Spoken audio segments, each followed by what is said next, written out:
Olá, pessoal, bem-vindos a todos e a todas a mais um seminário de mecânica do Departamento de Matemática. Nós estamos no segundo semestre de 2021, excepcionalmente acontecendo aí no começo do ano de 2022, por causa da maldita pandemia.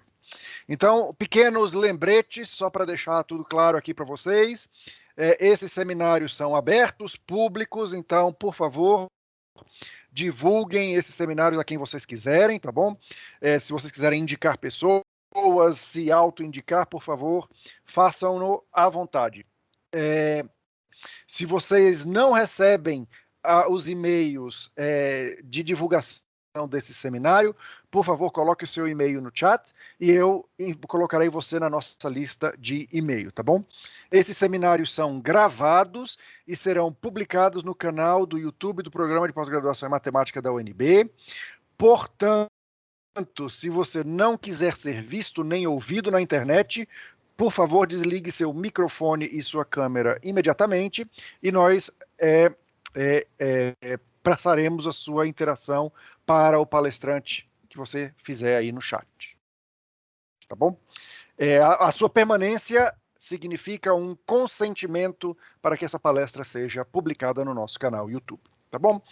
Então, pessoal, é com muito prazer que eu chamo aí para esse seminário o professor Rafael Gabler Gontijo, do Departamento de Engenharia Mecânica da UNB.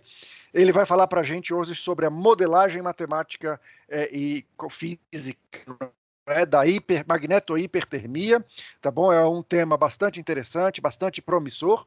Essa palestra ia ser ministrada no workshop de verão que nós fazemos todo ano, né? Mas o professor Rafael não pôde e agora ele está aqui conosco, né, em perfeito estado para dar essa palestra para a gente.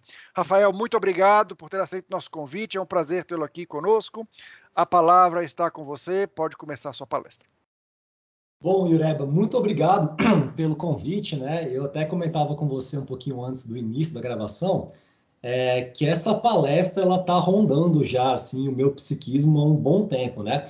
Era para eu ter apresentado durante aquela semana do workshop de verão da matemática e eu comecei a preparar, na verdade, assim, essa estrutura de lousas muito antes disso. Então tem mais tempo ainda que ela está assim no meu inconsciente e a gente assim que gosta muito, né, do tema ou de um tema específico, quando é convidado para dar uma palestra, um seminário, assim, eu acho que é uma grande oportunidade da gente meio que organizar, né? Aproveitar esse pretexto para organizar melhor as nossas próprias ideias. Assim. Então, assim, até hoje, 2 da tarde, eu estava fazendo gráfico para incluir na lousa, assim, sabe? Porque é um tema que eu venho trabalhando já há um tempo. Então, assim, ter sido convidado por você para ministrar esse seminário foi, assim, ótimo.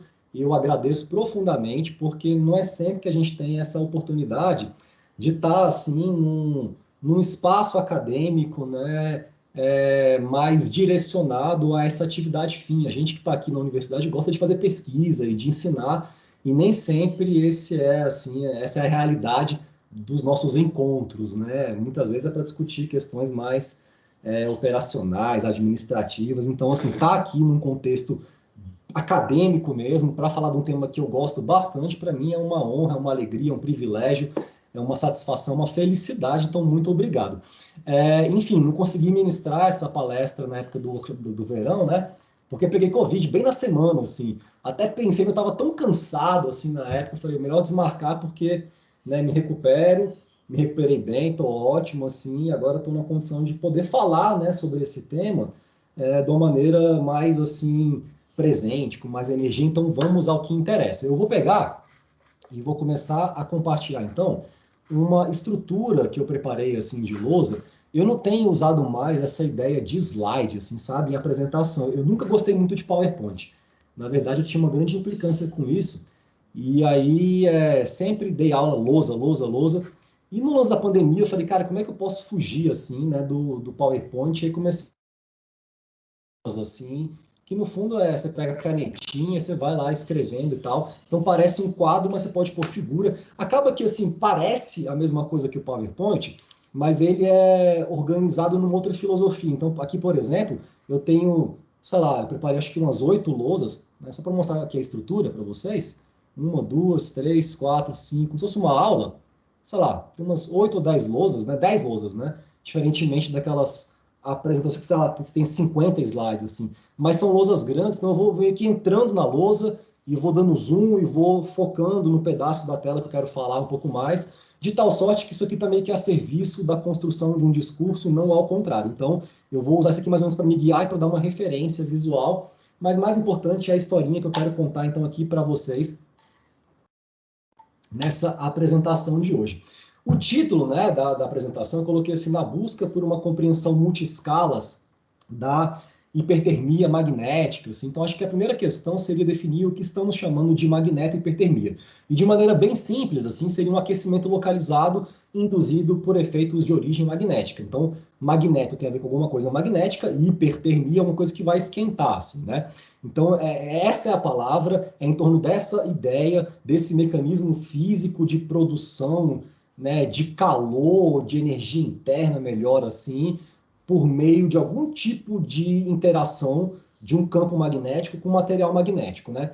Eu vou começar com um pouquinho de história, porque eu acho que as histórias são assim, um ponto seguro para a atenção humana, né? O ser humano, quando ouve uma história, consegue prestar atenção.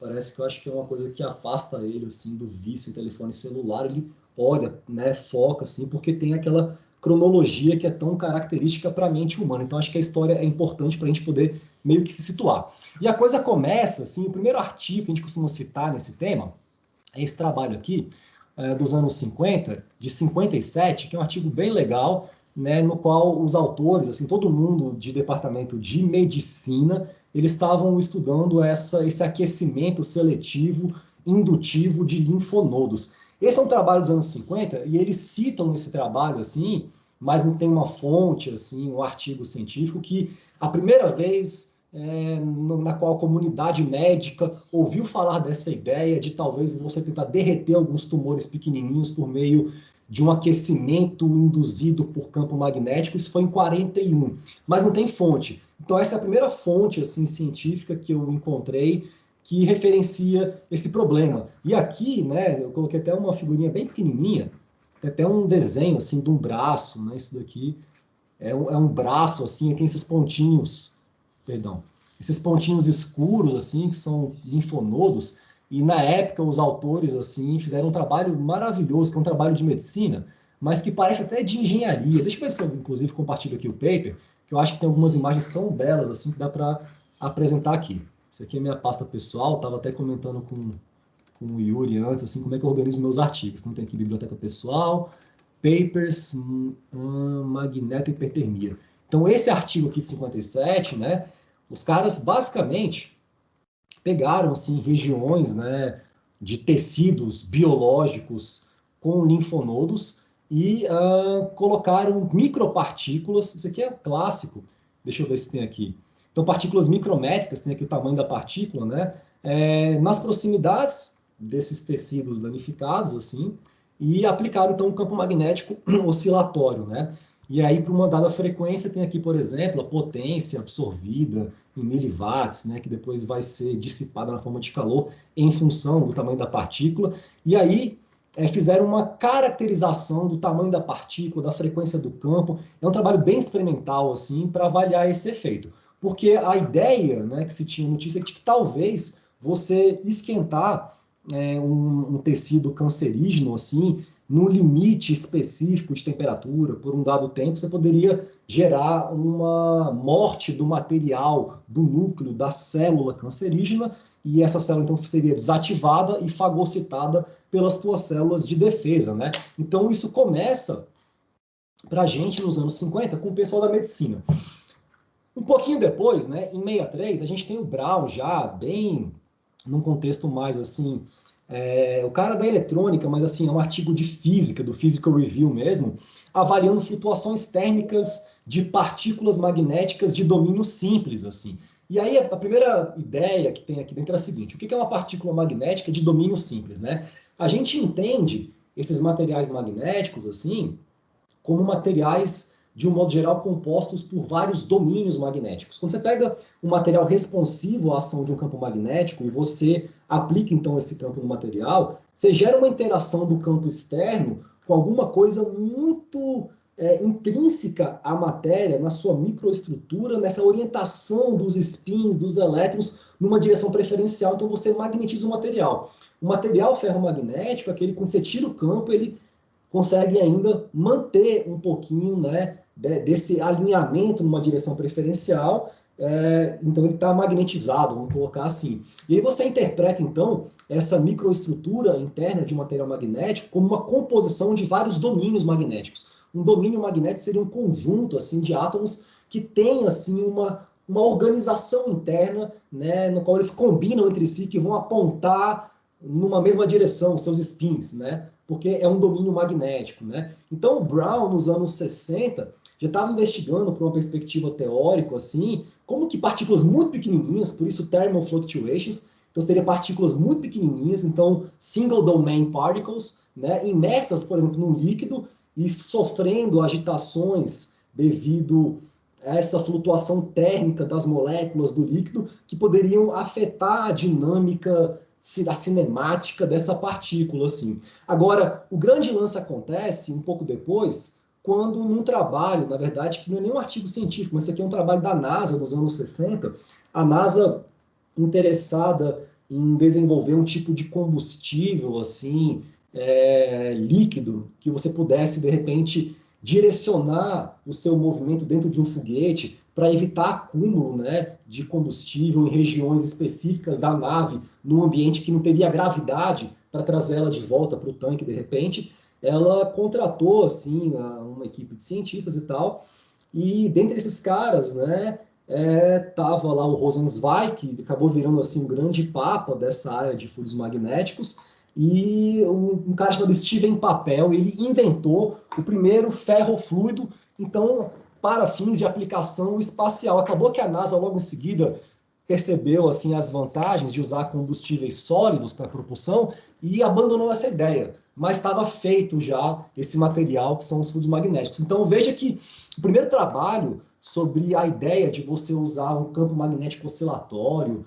né, para esquentar uma região, para tratar um tumor, é de 57, né, e 10 anos depois a gente inventa o ferrofluido.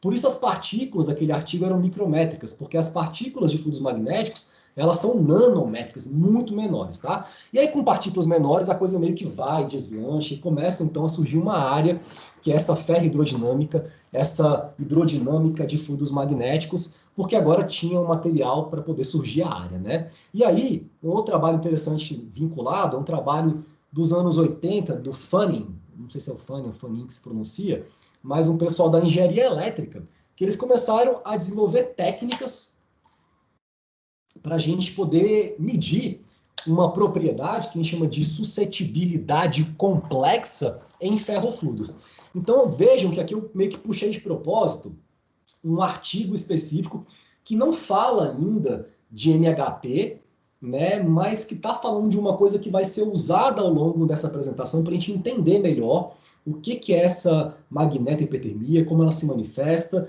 e como ela é modelada. Então, essa palavra complex susceptibility, ela passa a ser então importante na comunidade científica e ela é uma propriedade que vai aparecer aqui ao longo da apresentação de hoje.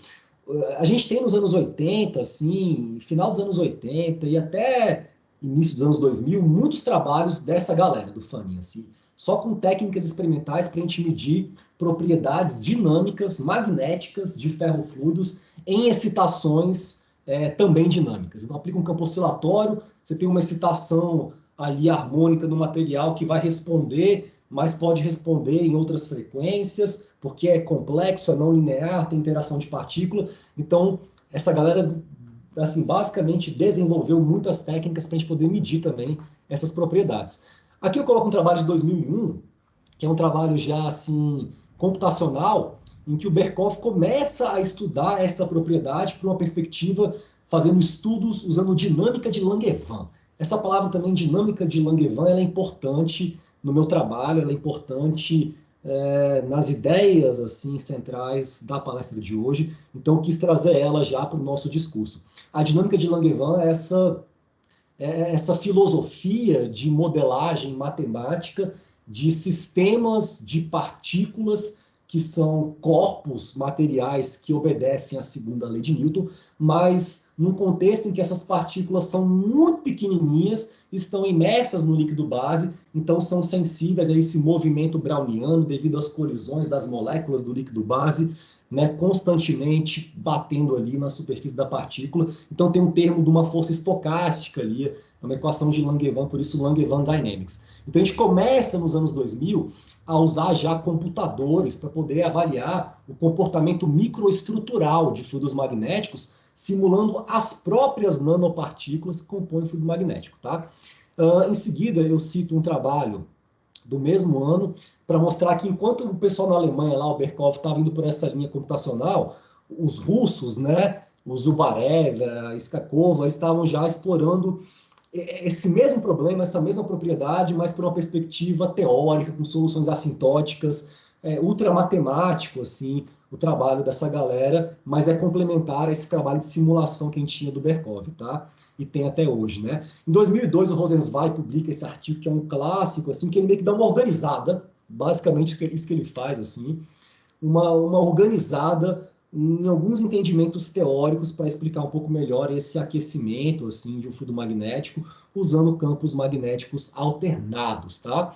Em 2008 a gente tem um trabalho experimental que é muito interessante porque assim é um trabalho em vivo, então envolve um ratinho, colocaram um fluido magnético ali num tecido biológico de um ser vivo e aplicaram ali, né, usando alguns ímãs, tem aqui a imagem do sketch, mas assim, coisa bem simples. Um campo magnético alternado, aqui está a perna do ratinho, e aí eles basicamente colocaram um termopar, né, aqui no centro e avaliaram temperatura versus tempo por um dado campo, por uma certa frequência, por uma dada concentração de fluido magnético, e é uma galera da engenharia mecânica. Isso é interessante. Eu vou usar esse artigo aqui do Salum, porque eu comparo com uma abordagem que eu proponho aqui numérica para fins de validação. Então, 2008, trabalhos experimentais na área voltados à aplicação de tratamento de câncer. Em 2015, já bem recente, né, aquela mesma galera de 2001, né, o Zubarev, a Iskakova, né, junto com o Abu Bakr, do Egito, eles começaram a explorar o efeito das interações entre as partículas magnéticas nessa questão do aquecimento localizado do fluido magnético na ação de um campo alternado. Então a gente vai ver aqui, por exemplo, que essas partículas magnéticas que compõem o nosso ferro fluido, né, que vai estar sendo excitado por um campo oscilatório, elas também têm interações de longo alcance, elas se comunicam entre si. Então uma partículazinha aqui, quando gira e muda sua configuração, seu dipolo, ela afeta outra que está aqui, produz uma força, um torque. Então, como que essas interações de longo alcance afetam o comportamento dessas propriedades efetivas, né, de fluidos magnéticos que nós usamos para quantificar esses efeitos, né, de produção de energia interna, de calor dissipado, etc. Então, a minha ideia aqui, eu vou tentar sempre que possível, e essa é uma característica que eu acho fundamental da minha pesquisa, linkar o micro, a partícula magnética, e o macro, o tumorzão lá, sabe? Esse link, assim, eu acho que é importante que a gente tenha ele sempre em mente, tá? Em 2021, então, a gente tem já trabalhos, isso aqui é ano passado, assim, né, computacionais no GMMM, tem essa galera da China, assim, junto com o Rodolfo Flesch, lá da UFSC, que eles têm explorado bastante, assim, simulações computacionais usando um esquema bem simples de equação da condução transiente, né, 2D, para avaliar o efeito da difusão de massa nesse aquecimento do tumor, o tamanho do tumor, etc. Então a gente está já assim, com muita bagagem em torno do tema, porque é um tema muito interessante que vem sendo explorado continuamente desde os anos 40. Tá? Então esse primeiro slide aqui é um review assim, do que a galera tem feito em termos de MHT. Agora, vamos tentar entender um pouco melhor essa física. Né? Então a pergunta é, como é que essas partículas elas dissipam a energia do campo? Eu tenho aqui o meu tumor, tenho as minhas nanopartículas, aplico um campo aqui que varia no tempo, um seno, um cosseno, sei lá, e isso leva a um aumento da temperatura no tempo. Então a pergunta é por que isso acontece, tá? E assim, a ideia central, assim, a equação, a primeira de todas, que justifica, pelo menos assim, esse mecanismo físico existir é uma equação que vem da termodinâmica de materiais magnéticos, que é bem manjada, tem no livro do Rosenzweig, tem várias fontes assim, que ela fala o seguinte: se eu tenho um material magnético e eu aplico um campo magnético nesse material, vai surgir um trabalho de origem magnética atuando no material, que ele vai ser igual à integral no volume desse material, desse produto, da integral também de zero até um campo B induzido. Aqui esse campo induzido é uma soma, né, vetorial do campo H que você aplica e da magnetização M que surge como uma resposta à aplicação desse campo. Então, para um material que se polariza, vamos pôr assim, magneticamente na presença de um campo externo aplicado, eu tenho essa magnetização, e aí o campo que eu aplico é diferente do campo induzido. Na verdade, o campo induzido é uma soma do que eu aplico, mais dessa reorientação microestrutural do material magnético na direção do campo aplicado. Então, é H escalar dB que vai gerar um diferencial de trabalho magnético por unidade de volume, que vai ser um mecanismo importante aqui para a gente explicar por que isso acontece, tá? Aí, isso aqui, inclusive, são algumas ideias, cara, que eu queria até fazer aqui um parênteses para agradecer o Taiguara, meu colega, assim, que... Acho que até que tá aqui o Taiguara, não tá? Deixa eu ver. Cadê o Taiguara? Tá aí o Taiguara. Eu queria agradecer o Taiguara, assim, porque a gente teve uma reunião semana passada e ele me abriu a cabeça, assim, para perceber um pouco melhor essas relações, né?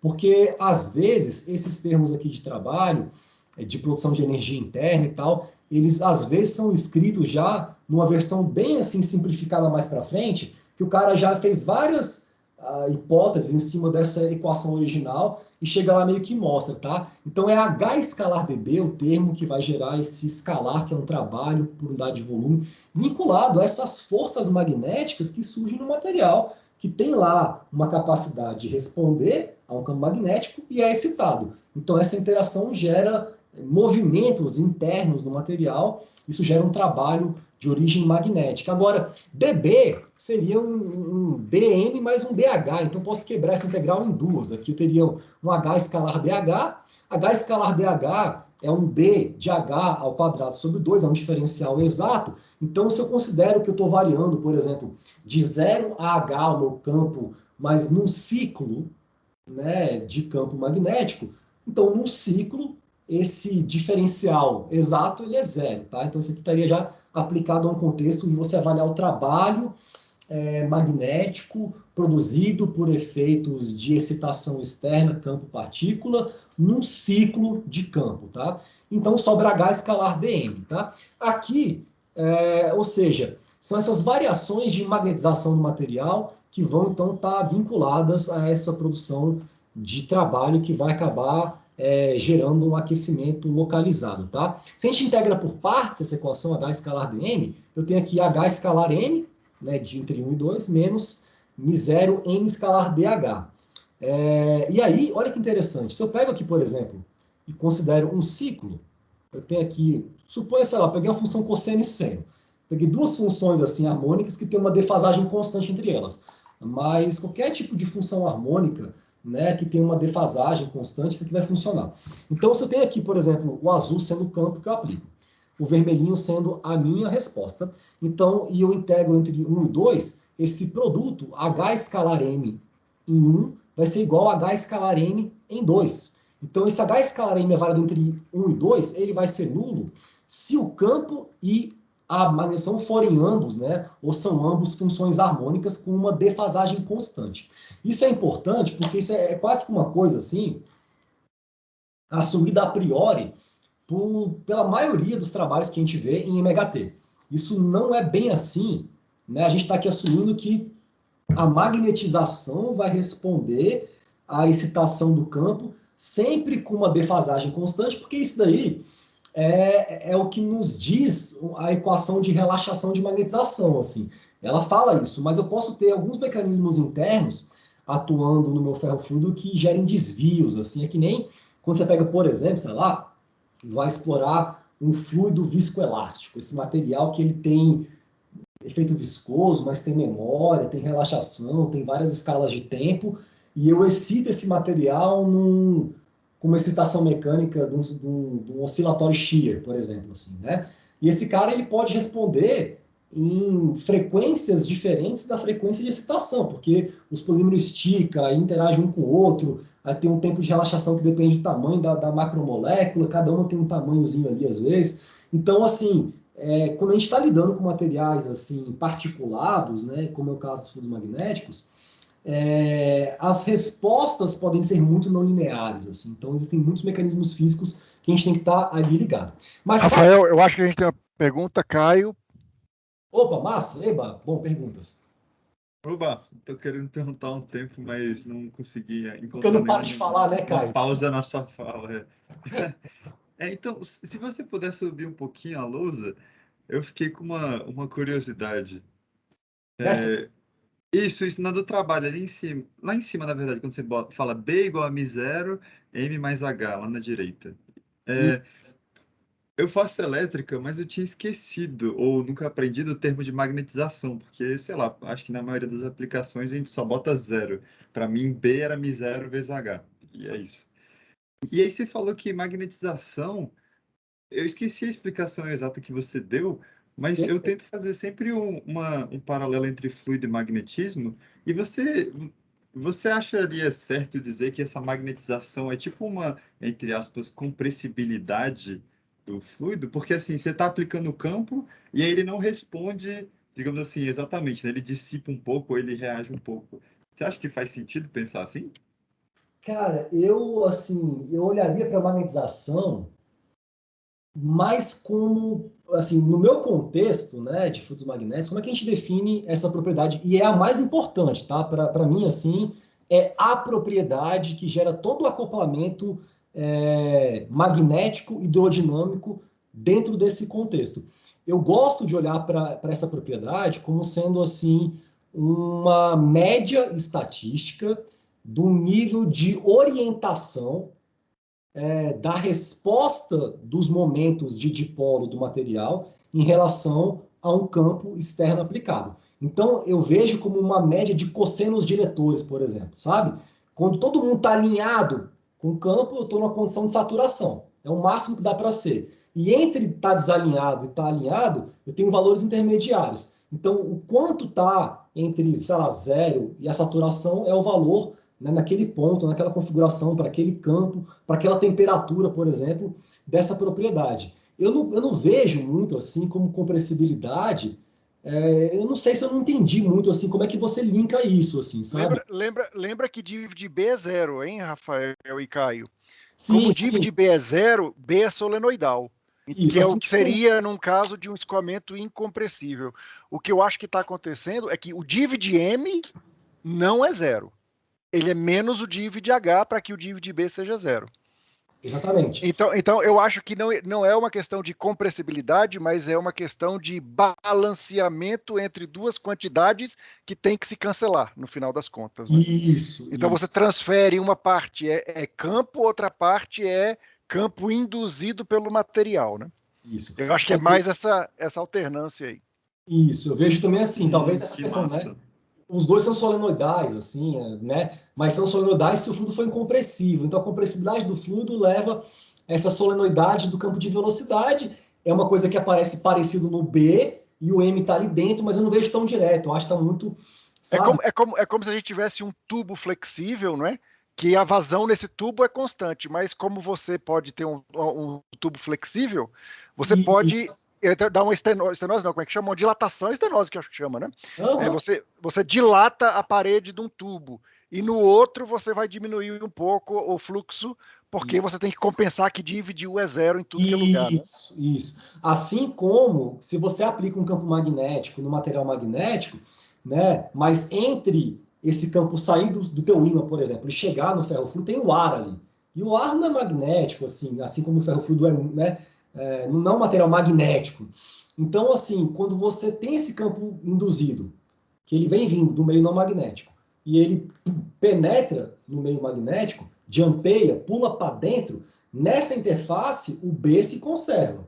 Só que, porra, agora que eu pulei de um cara que não tem magnetização para o que tem, então para o B se conservar, o H tem que baixar para compensar. É que nem o Yuri falou, assim, se eu aumento um lugar ali, uma área, eu diminuo outra para manter a vazão constante, sei lá. Então essa compensação de mecanismos também acontece, por exemplo, né, quando eu olho para essa conservação do B, né, que também é solenoidal. Então, alguns paralelos, né, podem pintar nessa discussão, sim, mas eu acho que não é tão direto assim, sabe, Caio? Jorge. Massa. Obrigado. De nada. Eu acho que tá só adicionar à discussão, eu acho que eu entendi um pouco o que o Caio falou, mas para mim faz mais sentido ver como uma inércia assim, né, do meio, né, uma coisa mais tipo, esse cara que demora a reagir, enquanto que o H é mais imediato. Isso. Assim, tanto tem uma inércia, assim, que quando você olha para uma equação evolutiva de relaxação de magnetização, né, o campo você aplica demora um tempo para ele ir. E é essa defasagem que tem entre excitação e resposta que é o mecanismo que permite TMHT, saca? Que gera esterese, que gera defasagem, que gera dissipação de energia. Então, não é instantâneo, né? O material demora mais. Nesse sentido, sim, tem uma inércia, Jorge, com certeza. Perfeito. Saquei, valeu, Gabo. Massa demais. Pô, que legal, galera participando, perguntando, fico feliz da vida. Então, é até bom, assim, pode me interromper, pessoal, porque eu vou no fluxo e começo a falar, e eu até gosto, assim, de ser interrompido, eu realmente não me incomodo, não. Então, se tiver alguma coisa indo muito rápido também e tal, vocês me param, interrompem, porque, assim, é difícil, às vezes, você tá falando assim, olhando pro quadro, eu entro num processo, assim, meio que de navegação mental, em que eu embarco, assim, então quando tem pergunta, pausa, é ótimo que me chama de volta, gera reflexão, então fiquem à vontade para interromper quando quiserem, tá? Não precisa, por mim, não precisa esperar acabar para interromper, pode... Até vou ficar ligado nas mãozinhas se alguém quiser também levantar, tá? Para facilitar a vida do Iureba. Então, assim, fato é, pessoal, que esse limite de assumir que tem uma defasagem constante entre excitação e resposta, ele leva a gente a poder escrever esse trabalho magnético como sendo menos uma integral num volume magnético, né, desse elemento aqui, desse diferencial de trabalho por volume, que é esse μ0 m escalar dH avaliado entre 1 e 2. Aí, quando a gente olha, né, se a gente considera, por exemplo, um material magnético isolado, né, então eu isolei as fronteiras, apliquei um campo ali oscilatório, excitei, eu vou ter um trabalho ali dentro magnético. Bom, esse trabalho vai gerar uma variação de energia interna no material. E essa variação, que no livro do Stratton ele fala que é uma dissipação de potência por esterese, então eu vou agora entrar um pouco melhor nessa coisa da curva de esterese, do material magnético, isso é fundamental para a gente entender conceitos meio que assim centrais por trás da MHT, ela vai ser então essa variação menos μ0 de uma integral num ciclo de m escalar dH.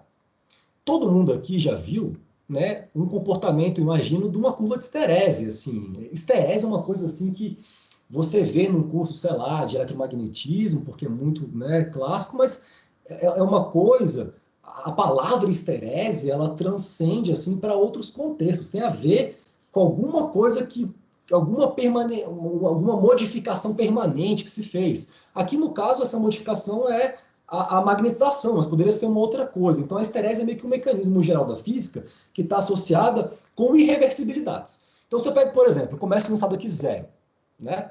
E campo zero, material não magnético e tal, e eu aplico um campo aqui e levo essa magnetização para um valor de saturação, ou seja, o máximo que dá para ser, saturou. Né? E para essa configuração eu tenho que aplicar um campo, que eu vou chamar de campo de saturação, o material ficou magnético, naquele estado. Agora, se eu tiro o campo, e ele for um material realmente passivo de ser magnetizado, material ferromagnético, ele volta para a condição aqui em que para campo zero ele continua magnetizado. Eu tenho um valor residual de magnetização. Eu teria que aplicar um campo no sentido inverso para reorientar as partículas, né, para outra direção, para desmagnetizar esse cara. Então eu teria aqui um campo coercitivo, que é um campo negativo que eu coloco assim para anular essa magnetização residual. E aí eu teria essa curva típica aqui, assim, de esterese, e a área aqui dentro, né, que seria essa integral no ciclo, tem a ver com essa variação de energia interna. Bom, essa variação de energia interna vai estar associada, né, com o termo de produção de energia interna, que vai aparecer na equação da energia, né, na formulação diferencial da equação da energia, que vem da primeira lei da termodinâmica, e que vai ser, assim, a ideia que a gente vai usar aqui para prever o campo de temperatura de um tumor. Então, se eu vou ter que resolver esse campo, saber o valor da temperatura no espaço e no tempo, essa vai ser a minha equação diferencial. E lá eu vou ter que saber computar essa variação de energia interna, esse termo de produção, por esse mecanismo físico, e ele tem a ver com essa área dentro da curva de esterese. Aumentar a área da curva de esterese, você aumenta a produção de energia interna por efeitos de MHT num ciclo. Isso é importante. Então, até a pergunta do tipo, o que aumenta essa área? O tamanho da partícula aumenta a área? Né? O que eu tenho que mudar ali na física, na síntese do material para aumentar essa área? Essa é uma pergunta relevante. Então, o resumo desse slide aqui é o seguinte: materiais ferromagnéticos respondem à reversão de um campo aplicado por meio de uma dissipação de potência esterética. Sei lá se essa palavra existe. Essa é uma frase que vem nesse capítulo desse livro. A gente tem esse Colloidal Magnetic Fluids. Acho que está espelhado, né? Não sei. E aqui é um compilado de vários trabalhos. Ah, Taiguara, levante a mão. Diga, Taiguara. Mas eu acho que o Caio levantou a mão primeiro. Isso, eu ia dizer isso. O Caio levantou a mão primeiro. Vai lá, Caio. Bora. Oba, só porque eu não tenho doutorado, né? Só uma dúvida. Essa curva aí de esterese que você acabou de mostrar, seria relevante considerar o tempo nela? Ou ela teria uma terceira dimensão, tipo uma viscoesterese, sei lá? Não. Ou não faz sentido pensar nisso? O tempo, a pergunta é excelente, cara. O tempo, velho, ele entra pra gente, para eu tirar, por exemplo, para eu montar essa curva, eu tenho que ter, por exemplo, um tempo suficientemente longo para poder aplicar esse campo oscilatório, por exemplo. Porque nesse caso, né, veja, eu apliquei um campo, depois eu tirei o campo, depois eu apliquei. Então, o campo é um campo oscilatório. Ele está sendo aplicado, tira. Então, isso aqui é um comportamento típico de excitação e resposta para um material magnético que está sendo excitado por um campo oscilatório. Agora, esse campo é o quê? Um período? É 2 períodos? É 3 períodos? É 1 milhão de períodos? Se as respostas forem sempre harmônicas, essa curva, para tempos muito longos, você vai ter uma em cima da outra. Então, é uma só. Resolve a tua vida. Né? Então, a gente olha para o tempo para fazer o nosso experimento, assim, a gente mede as coisas no tempo, aqui na matéria e tal, e a gente olha para aquele resultado e a gente vai tratar e transformar isso em ciclos de esterese, que podem ser superpostos ou não, se eu estiver tendo dissipação. Veja, que nem quando você tem, sei lá, um pêndulo, né? E esse cara tá oscilando. Se tiver dissipação, ele vai perdendo amplitude. Então, se o meu sinal, por exemplo, da resposta em relação à excitação tem esse tipo de característica, eu vou ter variação diária, né, por ciclo dos meus diagramas de esterese. Mas se não, não teria. Então, o tempo ele pode não ser relevante em função da cara do sinal da resposta, tá? Mas geralmente ele vem antes. Massa, valeu. Thay. Pronto, foi. Não, eu só queria, porque eu tenho estudado isso aí também, e aí eu acho interessante a gente, que isso tem sido tratado, inclusive começou sendo tratado por médico, como você falou, né, Rafa? Uhum. Então, às vezes, a coisa vai ficando até o jargão. Bota lá a sua equação lá, do ΔU igual ao trabalho de magnetização. Eu tinha tirado aqui porque eu tô com 2 telas, eu tava olhando de lado para você. Assim, porque daí, eu que estou te olhando de lado, eu acho, porque eu estou olhando para a tela grande. Voltou a tela? Voltou. Ó, Voltou. Então, olha só, é só por uma questão, assim, digamos, de precisão semântica. Eu acho que isso não é um termo de fonte na equação da energia, quando a gente for colocar lá na equação da energia. Isso é claramente um trabalho de magnetização. Então, assim, na minha opinião, claramente na minha opinião só, o que acontece? Porque para a gente ver de onde vai colocar. E o mais legal é que tem que dar certo aquela história de você calcular o trabalho, dividir na parte conservativa, que varia a energia cinética, e na parte não conservativa, que vai sobrar para variar a energia interna. E aí a gente vai ver quais são os termos que vão aparecer. Com certeza. E agora, numa formulação geral contínua para o fluido, esse termo não vai ser só μ0 MDH, porque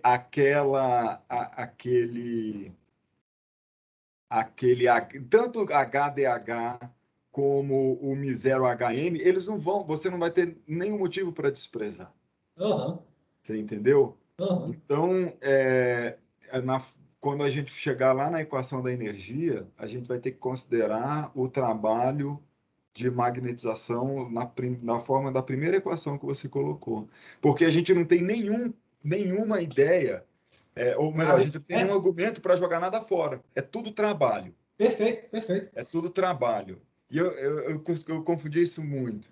Agora, o Caio, para mim, fez a pergunta. E eu já vou, cara, eu vou fazer aquela coisa mais horrível, porque eu vou ter uma reunião daqui a pouco, então eu vou colocar um negócio aqui, daqui a pouco eu vou me embora. Sabe o que eu vou colocar o seguinte, o Caio perguntou, o tempo tem alguma coisa a ver? Cara, Caio, olha só o que eu penso disso, que loucura. Eu acho que, tá vendo a equação 1 do Rafael aí? Tá escrito nesse livro mesmo, do Stratton, de Electromagnetic Theory. Cara, esse negócio tá errado se houver esterese. Ou seja, por que está errado se houver esterese? Porque aquela é a primeira lei da termodinâmica, a equação 1. E os processos só valem para aquela lei daquele jeito ali se eles for aquela integral, a gente só sabe fazer se ela for de processos quase estacionários. Quando você vai lá no livro de termodinâmica, a primeira coisa que ele fala, olha, se você quer usar termodinâmica para cuidar deste problema, a primeira coisa que você tem que garantir é que não haja esterese, porque senão não é um problema da termodinâmica. É igual a gente querer tratar termodinamicamente um aço que sofre encruamento. Como o tempo de ele voltar ao estado inicial é infinito, você retorna às condições iniciais dele, ele tem tempo infinito para voltar, ele nunca volta para as condições iniciais, depois que você aquece e resfria, por exemplo. Aquele não é um sistema termodinâmico, pelo menos no senso, né, convencional da termodinâmica, em que ele tem estados de equilíbrio bem definidos. E, enfim, o que eu quero dizer é que essa equação, para mim, é o maior mistério do mundo, porque a gente sai de... o processo de magnetohipertermia está sendo estudado, e a única coisa que a gente tem para usar, pelo menos que eu conheço, são essas equações aqui. Mas que, cara, como é que você pode... Como é que a gente pode usar essas equações, Rafa, se a termodinâmica ela está restrita a processos quase estacionários e, por definição dessa variação de energia interna, esses processos não podem ser quase estacionários, porque se forem, o que seria isso? Seria assim, você aplica um campo, espera magnetizar, espera completamente. O que é o próximo passo agora? Você modifica um pouquinho o campo, espera todo mundo magnetizar, relaxar tudo. Pô, nunca vai ter magnetohipertermia. O único jeito de ter magnetohipertermia é você andar com o campo numa certa frequência que nunca dá tempo dos dipolos magnéticos chegarem lá. Então, eu estou colocando essa pergunta da forma mais legítima, porque eu não sei, isso tem perturbado do ponto de vista teórico desse negócio aqui, né? Isso é um fenômeno fora do equilíbrio, não é? Fora do equilíbrio. Fora do equilíbrio. Totalmente fora do equilíbrio. Então, a ferramenta que a gente está usando está desenhada para tratar fenômenos no equilíbrio. Uhum. Né? Ela assume isso aí. Né? Muito bem. Eu já vi coisas aí. Agora, como é que fala? Outra coisa que tem me chamado muita atenção, e aí eu acho que isso é legal pra caramba, que é assim, quando você está ali aquele trabalho de magnetização MDB, lá em cima, tá? Eu estava pensando, vou fazer um monte de pergunta que eu queria fazer para ver se a gente faz, porque depois, como eu falei, eu tenho que ir embora. Né? Mas é assim, aquele MDB, é M, né? Não, é HDB. Não, isso, tem que ser HDB, tem que ser HDB. Isso. Porque vai sobrar esse HDM, se a gente quiser, que sobra lá no final. Tá? Isso.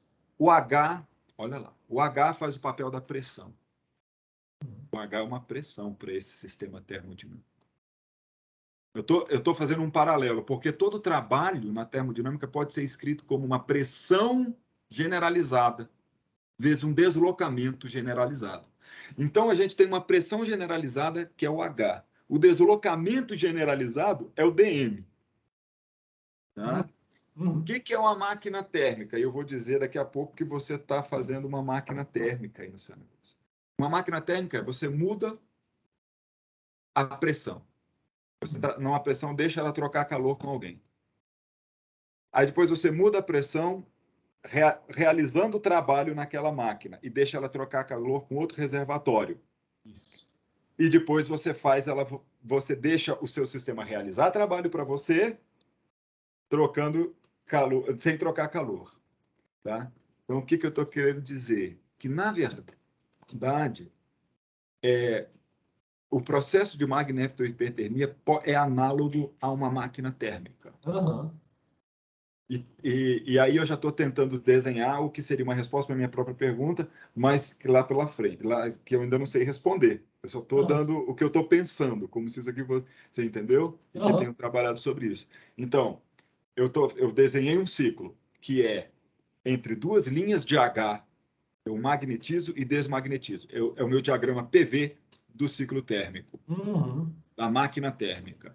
Entendeu? Agora eu tô desenhando a magnetohipertermia nisso aí e aplicando o que seria a segunda lei da termodinâmica. Perfeito.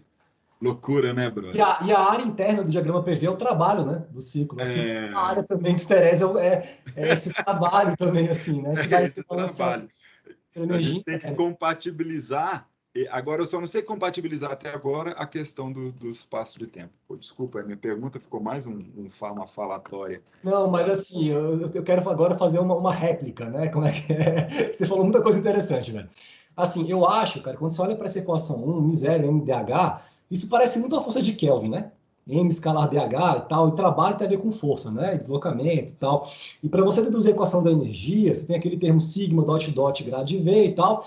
Eu já brinquei muito com as propostas constitutivas para sigma, inclusive aquelas que você considera que a força de Kelvin é uma força de campo, porque a força realmente magnética tem a ver com aquela vortex viscosity que leva à assimetria, tensões de tensões. Já andei fundo nisso daí e deduzo algumas equações muito interessantes assim da energia, que são diferentes dessas e que talvez tenham mecanismos ali que expliquem MHT por um caminho diferente, sabe, Thay? Eu queria depois pegar, assim, organizar isso direitinho e compartilhar contigo, assim, porque eu acho que... Só que, assim, eu travei em alguns pontos também. Queria a tua ajuda para a gente pensar junto e tal, porque eu acho que tem um outro caminho que você consegue ter uma argumentação mais desse formalismo da mecânica dos meios contínuos para chegar na equação da energia com termos que capturem o que a gente sabe que acontece na realidade. Porque eu sei que acontece na realidade de eu pegar um fluido magnético, excitar com o campo e ele esquentar. Então, tem que ter algum mecanismo nessa equação que capture isso que eu percebo. E ele tem que vir de um caminho, né, formal e tal. E geralmente, cara, assim, quando você vai olhar para tudo isso que eu vou aqui mostrar, muitas ideias assim, elas vêm para a gente num jargão de uma escola que não é a escola da mecânica dos meios contínuos formal. É a galera da física, geralmente, que trabalha com escalas muito menores, escalas de Newton, escalas quase quânticas. E, assim, tem uma outra forma de argumentar, não usa muita álgebra tensorial, por exemplo. Então, assim, eu acho que devem ter caminhos, assim, mais formais, mais com a nossa linguagem, que chegam em equações um pouco diferentes das que a gente vê a galera usando, mas que em alguns limites simplificativos retomam e recuperam esses termos. Porque o que eu vou mostrar aqui é que isso aqui funciona bem, né? Assim, quando você pega alguns experimentos, as minhas simulações, a coisa meio que bate, assim. Então, tem uma coisa ali, assim, que eu acho que assume coisa demais e que poderia assumir menos coisa. Eu acho, por exemplo, que com essa ferramenta que a gente está desenvolvendo, do código de muitos corpos e tal, a gente pode calcular o H escalar dB no CERN, dm no CERN, não preciso calcular MDH, eu posso, sabe? Eu tenho o M em cada tempo, eu tenho o H em cada tempo, eu faço o que eu quiser com essa informação. Eu tenho um programa que simula um ponto de fluido magnético, né, com partícula interagindo, tal, em long time, assim. Então a gente pode fugir, né, dessa ideia assim e até explorar, né, eu acho uma ideia muito boa, por exemplo, que nem você falou, esse DM, porra, é um DMDT, DT. Então, integrar no tempo aquele DMDT da equação de magnetização. Verificar como que aquela escala de relaxação afeta isso. Então, eu acho que tem muitos caminhos para a gente brincar com isso daqui, mas, assim, concordo com as suas observações e eu acho massa demais essa ideia, né? Tu pensar nesse diagrama PV e no diagrama MH como sendo... Pô, a área no PV eu trabalho, a área no MH também. Então, é a mesma parada. Sabe? Não, isso eu estou chovendo no molhado, isso é verdade. Mas, assim, isso já está... Isso é clássico, mas O que eu estou querendo dizer é que a minha primeiro, eu tenho esse desconforto até agora com que processos. Na verdade, a forma integral do princípio da conservação da energia não tem problema nenhum, o processo não ser quase estacionário. Está valendo. Uhum. O que a gente não sabe são as formas de processo. Então, por exemplo, quando eu for fazer essa integral, é que são elas. Porque então tem que ficar muito claro em que pontos, isso para mim não está claro, em que pontos essas integrais são integrais termodinâmicas de processo e que deveriam respeitar os requisitos de quase estacionariedade. E eu acho que né? tudo é uma questão de escala, tá? Com certeza. Escala de tempo. Com certeza. Mas como a magnetohipertermia depende de você ter esterese na escala de tempo compatível com a escala de relaxação do material, a gente está toda hora falando de tempo de relaxação, cara. Enquanto que um sistema termodinâmico é um sistema que você dá sempre tempo suficiente para ele relaxar. Então, é uma coisa complicada para mim. Concordo. Mas, assim, eu entendo perfeitamente que a coisa dá certo, porque a termodinâmica é tão legal que ela parece dar certo até quando ela está errada. É que quem ela não sabe, ela inventa uma propriedade, sacou? E fala assim, tem aqui 2 linhas, velho. Mas, enfim, eu não quero atrapalhar demais a sua negócio aqui, vale? Mete ficha aí, senão você vai se perder. Falou. Valeu, tá. Obrigado, cara. Então, vamos continuar aqui. A gente já viu essa questão, né, de como isso é produzido. E aí, assim, a teoria que a gente tem hoje em dia, que o Rosenzweig, inclusive, apresenta, e ele usa para modelar esse fenômeno, é o seguinte. Bom, se esse ΔU, na equação 1, ele é M0 integral num ciclo de MdH, então a gente vai assumir um H aqui, que é um cosseno, por exemplo, na direção é Z, então numa direção só 1D, né? E o cosseno sabe que é a parte real dessa exponencial complexa, então a gente pode escrever que ela é a parte real de H0 exponencial complexa. E aí, ele assume que a resposta, o M de T, vai ser a parte real de uma propriedade que vai multiplicar esse H0, ou seja, ele usa aqui uma ideia super paramagnética, no sentido de que o M responde ao H linearmente, mas ele usa uma abordagem de variáveis complexas, na qual essa propriedade é uma propriedade complexa por si só, que tem uma parte real e uma parte imaginária, um que linha e um que duas linhas. Isso acontece também, por exemplo, em viscoelasticidade linear. Então, isso é um tratamento meio que comum para quando a gente tem, sei lá, uma excitação dinâmica no material que responde dinamicamente e que pode responder em modos diferentes da excitação. Né? Quando ele substitui essa definição na equação 4 e calcula a parte real desse produto aqui, no final a gente chega na seguinte resposta, que a minha magnetização, que é a resposta do material, teria uma componente que está em fase com a excitação, uma componente cosseno, vinculada a essa parte real que linha, e uma componente fora de fase, né, vinculada a essa resposta seno, né, da magnetização, que seria um que duas linhas, a componente imaginária. Ou seja, tem uma componente real e tem uma componente imaginária de uma variável que é essa complex susceptibility, que aparece aqui, ó, nesse artigo que a gente cita dos anos 80, do Fanning. Então, isso aqui é importante para a gente. E a parte real está em fase e a parte imaginária está fora de fase em relação à excitação. O que a gente vai ver é que essa parte fora de fase é a parte que nos interessa para a gente modelar esse efeito do aquecimento, do tumor, pela MHT, tá? Então, se você substituir as equações, eu não vou perder muito tempo com isso daqui, eu quero mostrar muita coisa ainda, tem resultado e tal, então eu vou passar um pouquinho mais rápido essa parte, mas o que nos interessa, no final das contas, é que esse termo de produção de energia interna por efeitos magnéticos, amplamente usado na literatura, assim, ele tem a ver só com essa parte aqui, duas linhas, ou seja, só a parte imaginária, a parte fora de fase da minha resposta vai ser importante para eu poder computar quantos watts por metro cúbico vão estar sendo produzidos por efeito de MHT, né? Depende também da amplitude do campo ao quadrado e da frequência do campo. E aí perguntas fundamentais, né? Esse P.M, né? Como que esse cara se relaciona, então, com o campo de temperatura dentro de um tumor? E a segunda pergunta é como obter valores de Q duas linhas? Aqui eu gosto de colocar esse Q duas linhas como se fosse uma propriedade do material. Assim. Então, aquele meu ferrofluido, naquela fração volumétrica de partículas, naquela frequência de excitação, naquela amplitude, feita por partículas com aquele diâmetro, você vai ter, naquela combinação toda, assim, um valor de Q 2 linhas. Então, é uma propriedade dinâmica do material. E por que dinâmica? Porque ela é função da frequência. Então, em função de como você excita, esse cara responde diferente. É muito, né, uma característica não newtoniana. Né? Fluidos não newtonianos também têm essa característica. Assim, eles mudam de cara de acordo com o flow, no qual você coloca esses caras para escoar. Então, nesse sentido, é uma propriedade dinâmica do material. E grande parte, assim, do esforço que eu empreendi ao longo da tese de doutorado do Andrei foi para aprender a calcular esse aqui 2 linhas usando simulações de muitos corpos, tá? É um negócio bem bacana, assim, e ele entra como se fosse, assim, uma propriedade daquele ferro fluido ali, tá?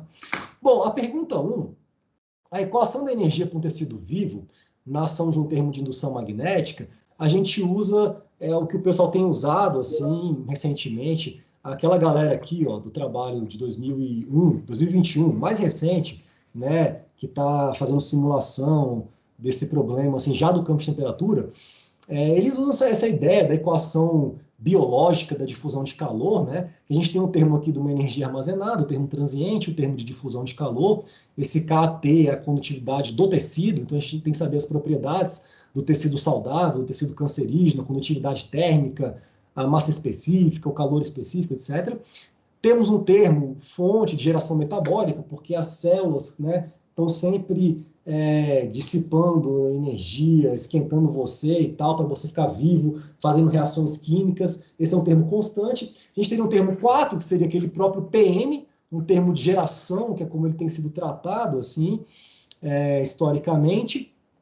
E um termo 5, que é um termo de perfusão sanguínea, que é um quimacete, né? Esse termo computa esse calor trocado por um fluido que passa num tubo e que passa assim, em torno de um material que está ali a diferentes temperaturas. Então, esse fluido, no caso, é o sangue, esse tubo, no caso, é uma artéria, e o sangue lá que vai entraminhando os tecidos vivos, ele vai tentando homogeneizar a temperatura do tecido a 37 graus, que é a temperatura do sangue arterial, né? Então, o termo está sempre puxando a temperatura T para TB. Então, assim, são 5 mecanismos físicos que a gente vai considerar a princípio para lidar com esse problema, né? Essa equação aqui, inclusive esse termo de perfusão, ele vem desse trabalho dos anos 40, que é um trabalho que eu acho sensacional, né? Que a galera pegou, assim, e espetou, velho, um braço humano vivo, enfiou umas agulhas grandes pra caramba, assim, cabia um termopar na ponta, torturou o sujeito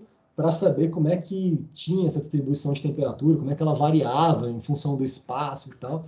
Então, um trabalho muito bacana.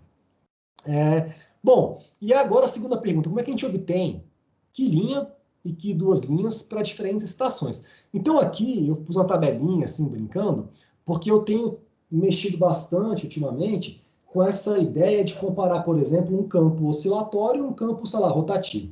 Um campo oscilatório é um campo 1D, né, que varia ali a excitação numa direção só, mas com um cosseno, e um campo rotativo que é um campo já 2D, ele tem componente nas duas direções, né? Uma componente cosseno numa direção e uma componente seno na outra. É como se pegasse um ímã e colocasse ele para girar, assim, num pêndulo, de repente, né? Então, até fiz esses desenhos meio malucos aqui para mostrar essas duas excitações. Então, se pegar um ímã e ficar balançando ele assim, você vai gerar um campo oscilatório, numa direção só. Eu vou ligar um osciloscópio aqui. Agora, se pegar, sei lá, um ímã e ficar girando em torno de um eixo, você vai gerar um campo vetorialmente rotativo, né? Seria a mesma ideia, por exemplo, de pegar vários eletroímãs assim e fazer uma eletrônica que vai acendendo um, apagando o resto. Aí agora acende esse aqui e apaga o resto. Acende e apaga o resto. E se você pôr ele para acender e apagar muito rápido, assim, você poderia gerar um campo também, talvez, rotativo. Isso aqui foi eu meio que brisando em ideias para gerar um campo rotativo, mas eu estava interessado em explorar essa diferença na resposta do material na ação de campo oscilatório e campo rotativo. Então, um campo oscilatório, por exemplo, com uma excitação cosseno, ele vai ter uma resposta em fase, que é essa integral cosseno, ao longo do tempo, e uma resposta fora de fase, que é essa integral seno, assim, ao longo do tempo. E aqui é uma tabelinha, assim, com relações simples, para mostrar, basicamente, que uma vez que eu consiga excitar um fluido magnético com funções seno, cosseno, numa direção, ou em duas, ou combinações disso, se eu tenho as respostas nas 3 direções do material, eu posso, por meio de integrais muito simples, que são feitas ao longo do tempo, e por isso são simulações dinâmicas, obter valores dessas propriedades, que linha e que duas linhas, por uma dada frequência de excitação, só conhecendo a cara, né, do meu input, do meu campo que excita o sistema, tá? Então, usando isso daqui, a gente poderia obter que linha e que duas linhas. Então, o resumo desse slide é a determinação das componentes em fase e fora de fase da suscetibilidade complexa de um ferrofluido em regimes de excitação harmônica depende do conhecimento do que eu chamo de magnetização de não equilíbrio do material. E aí que entra, cara, eu acho que, sei lá, assim, a ideia principal, né, do meu trabalho, assim, né, porque ao longo do meu doutorado, eu desenvolvi uma ferramenta, um código computacional, em que ele simula o comportamento dinâmico das nanopartículas num ponto de ferrofluido. Então, eu taco aqui um monte de partícula, eu aplico um campo que eu quiser, e ele resolve a equação da segunda lei de Newton para translação, para rotação, considerando arrasto de Stokes, gravidade, interações dipolares, movimento browniano, força de repulsão e contato para evitar o overlap de partícula, inércia rotacional se eu quiser, torques viscosos, torques magnéticos, torques brownianos, a partícula gira, translada, dá rolê, se comunica com outra partícula, bate papo, forma agregado, quebra agregado. Então, a gente consegue programar para poder fazer simulações de muitos corpos. E o que essas simulações elas dão para a gente, assim, basicamente? Né? Aqui eu tenho as forças magnéticas por interação de polo, então são somatórios impares, que cada partícula enxerga a outra. É uma coisa computacionalmente muito cara, mas que nos permite realizar simulações computacionais para a gente fazer evoluções temporais de posição, velocidade e orientação de cada partícula em várias realizações, em vários instantes de tempo. E aí, sabendo a posição, a velocidade, eu sei tudo. Eu consigo obter a magnetização, consigo obter o que duas linhas, consigo obter o que linha. Então, é como se, simulando um ponto de fluido magnético pela perspectiva das nanopartículas, eu posso, então, obter o valor de propriedades de fluidos magnéticos. E posso variar a frequência, posso variar a intensidade do campo, né?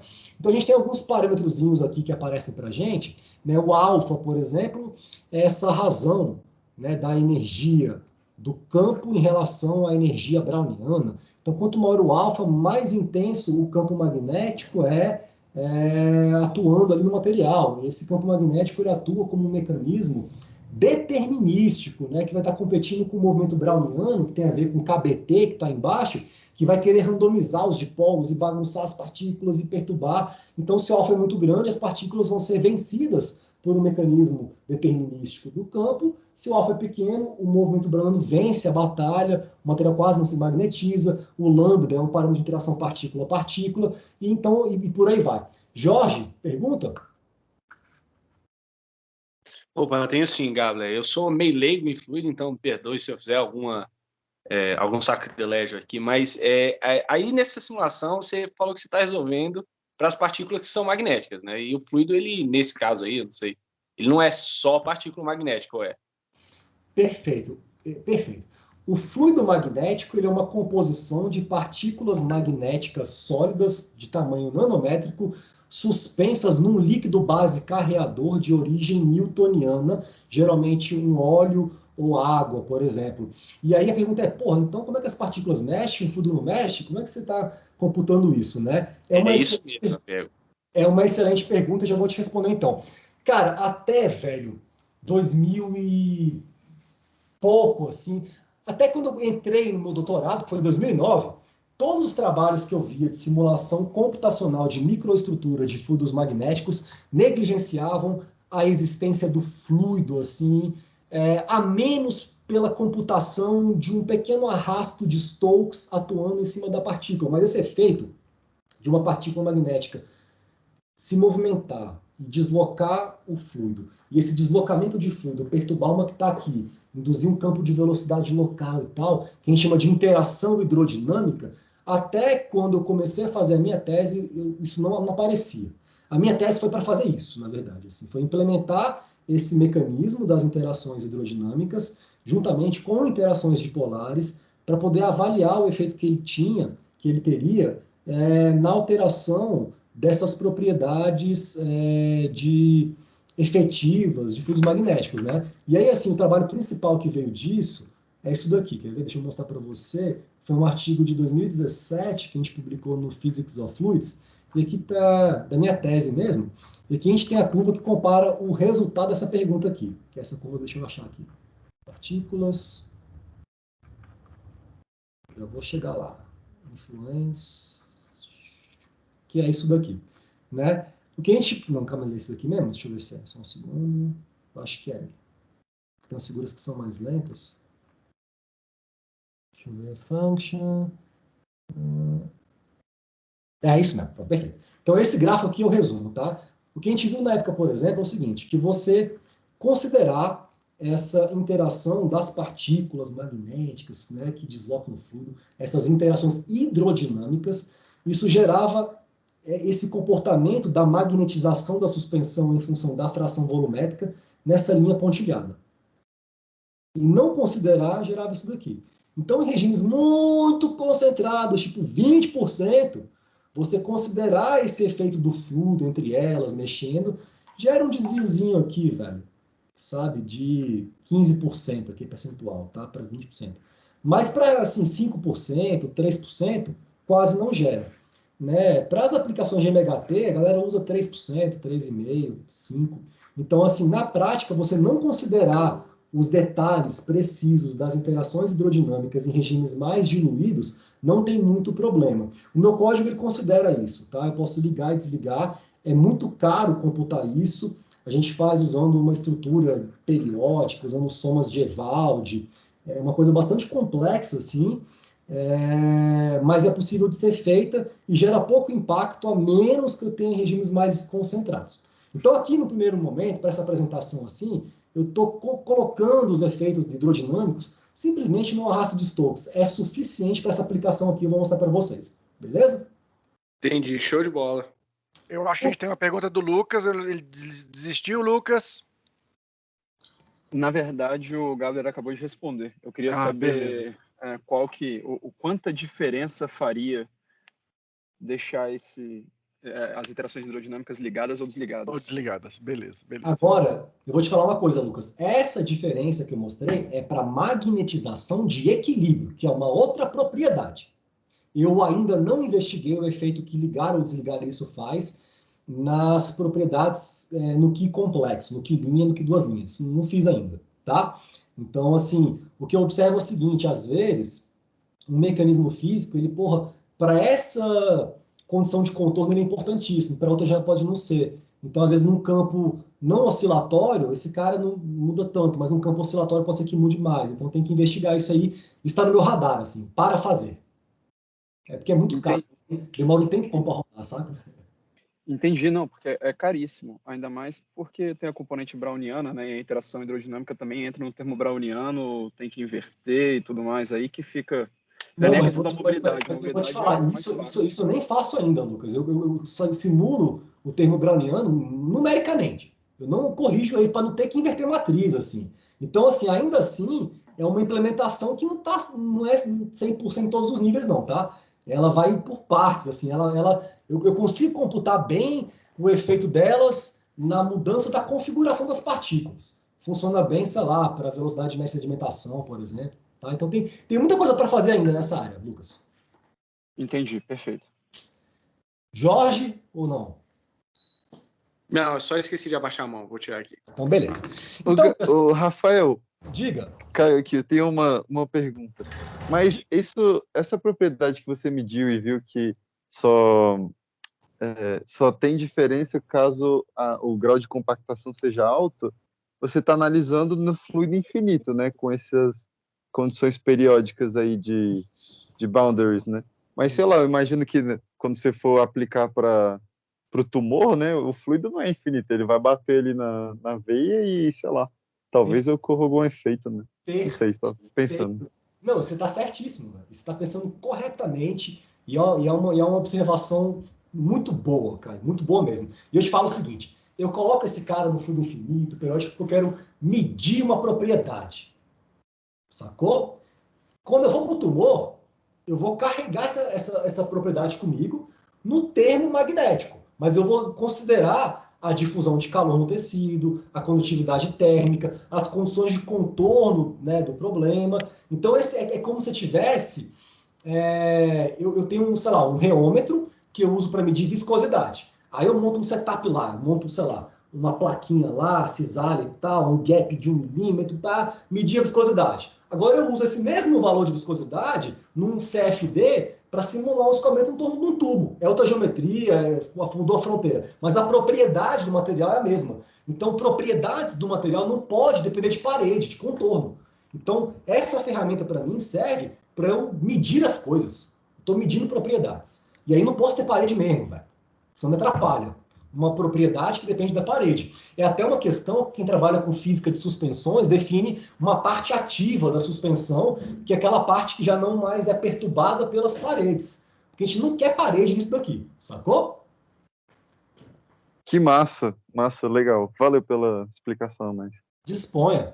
Bom, então, assim, o resumo da obra dessa parte é o seguinte: as simulações de muitos corpos, elas computam esse movimento tanto translacional quanto rotacional de uma coletânea de partículas magnéticas brownianas que interagem entre si por meio de interações de longo alcance. A bichinha está aqui, ela gira a outra também, ela atrai, ela repele, é uma loucura.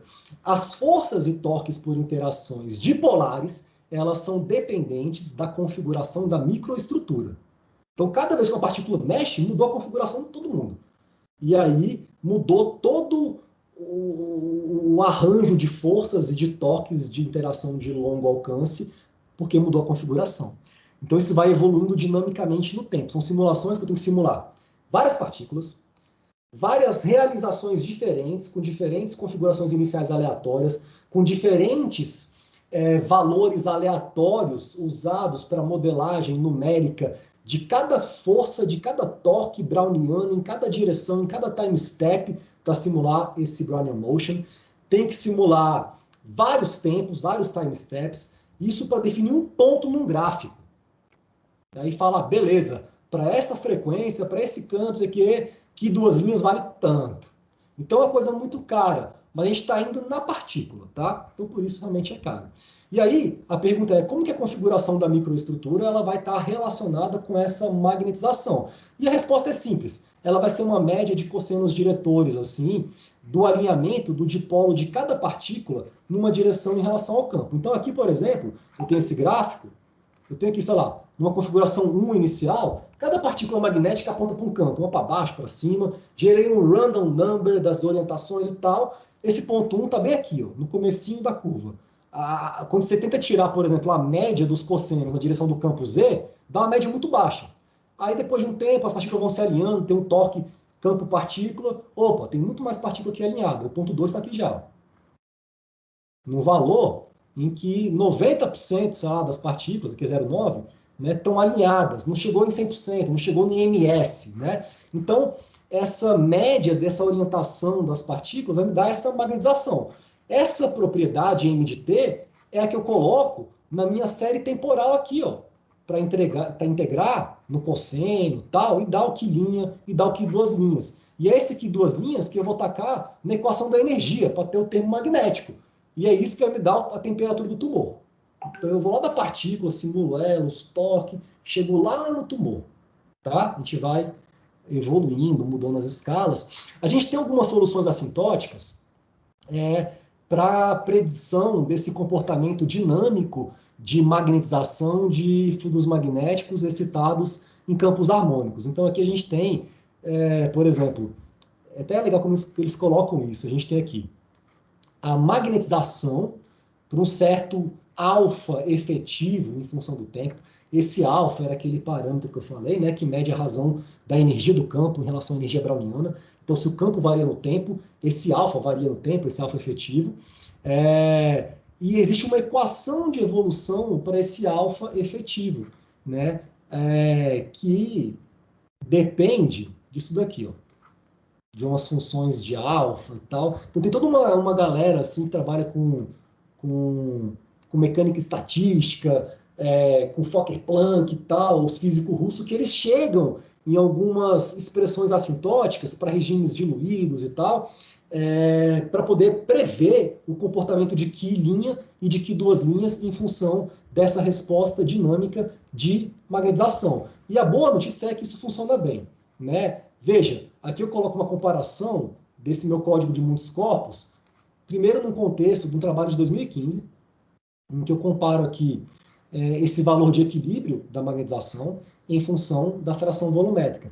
Aqui tem muitas linhas, tá? Porque eu estava comparando essa linha reta, que é o modelo do Langevin, que não considera interação partícula-partícula, essa linha pontilhada, essas bolinhas pretas, perdão, preenchidas, que eram as minhas simulações numéricas, sem considerar uma computação periódica dos torques magnéticos. Então, eu estava fazendo uma investigação assim, de uma metodologia computacional para avaliar essa propriedade. Essa linha pontilhada é o valor da teoria assintótica do Ivanov, da Kuznetsova, no trabalho de 2001. E essas bolinhas... Ordem φ, né, Gabriel? Ordem φ. Aqui é ordem φ cubo, tá? Essa pontilhada. Ordem φ ao cubo. Isso. Essa aqui é ordem φ cubo, né? E essas bolinhas assim abertas são as minhas simulações com torques periódicos ligados, né? Então, assim, para mostrar que a forma de computação desses torques, de interação, assim, afetava essa propriedade. Isso aqui era mais uma questão, assim, bem computacional mesmo, que eu estava na época, né, querendo avaliar. E aqui já é o valor de que linha e de que duas linhas, tá? Propriedade dinâmica, comparando as minhas simulações em contextos periódicos e não periódicos, com as teorias assintóticas. Veja assim, que bate mais ou menos bem e tal, mas para φ igual a 2%, que é um limite bem diluído, rola uns desviozinhos aqui que você nem pensa em ver para φ igual a 2% aqui, ó. Então, aparentemente, é uma propriedade mais difícil de capturar, assim, tá? Para o mesmo número de partículas e tal, né? Para φ igual a 10%, se eu não considero computações periódicas, eu erro bastante aqui. Então, eu preciso considerar as interações magnéticas para torque de maneira periódica. Tem uma concordância razoável aqui, ou seja, a gente consegue capturar tendências, comportamentos das teorias assintóticas por meio das simulações. Isso daqui é da tese do Andrei, que eu orientei, ele defendeu em 2020, né? Dinâmica de Langevin aplicada ao estudo de MHT em suspensões magnéticas, né?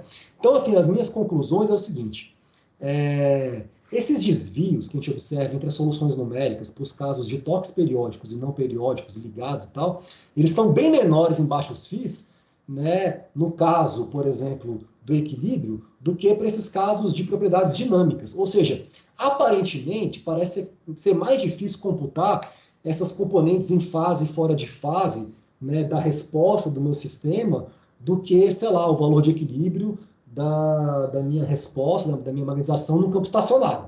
Então, existe diferença, tem mecanismo físico a mais, ele tem uma frequência que eu não tinha antes. Essa frequência ela vai interagir com as escalas de tempo de resposta das partículas. Então, é um probleminha um pouco mais complicado simular essas partículas em campos oscilatórios. E aí, para finalizar, assim, eu trouxe algumas 3 slides, assim, 3 lousas.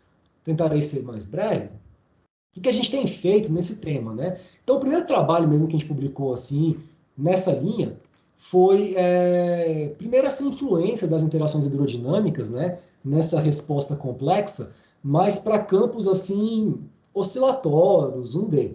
Né? Esse foi um trabalho do Physics of Fluids. A gente computou as interações hidrodinâmicas assim só em termos de como elas afetam as velocidades das partículas. A gente não computou interações hidrodinâmicas para o torque, por exemplo, tá?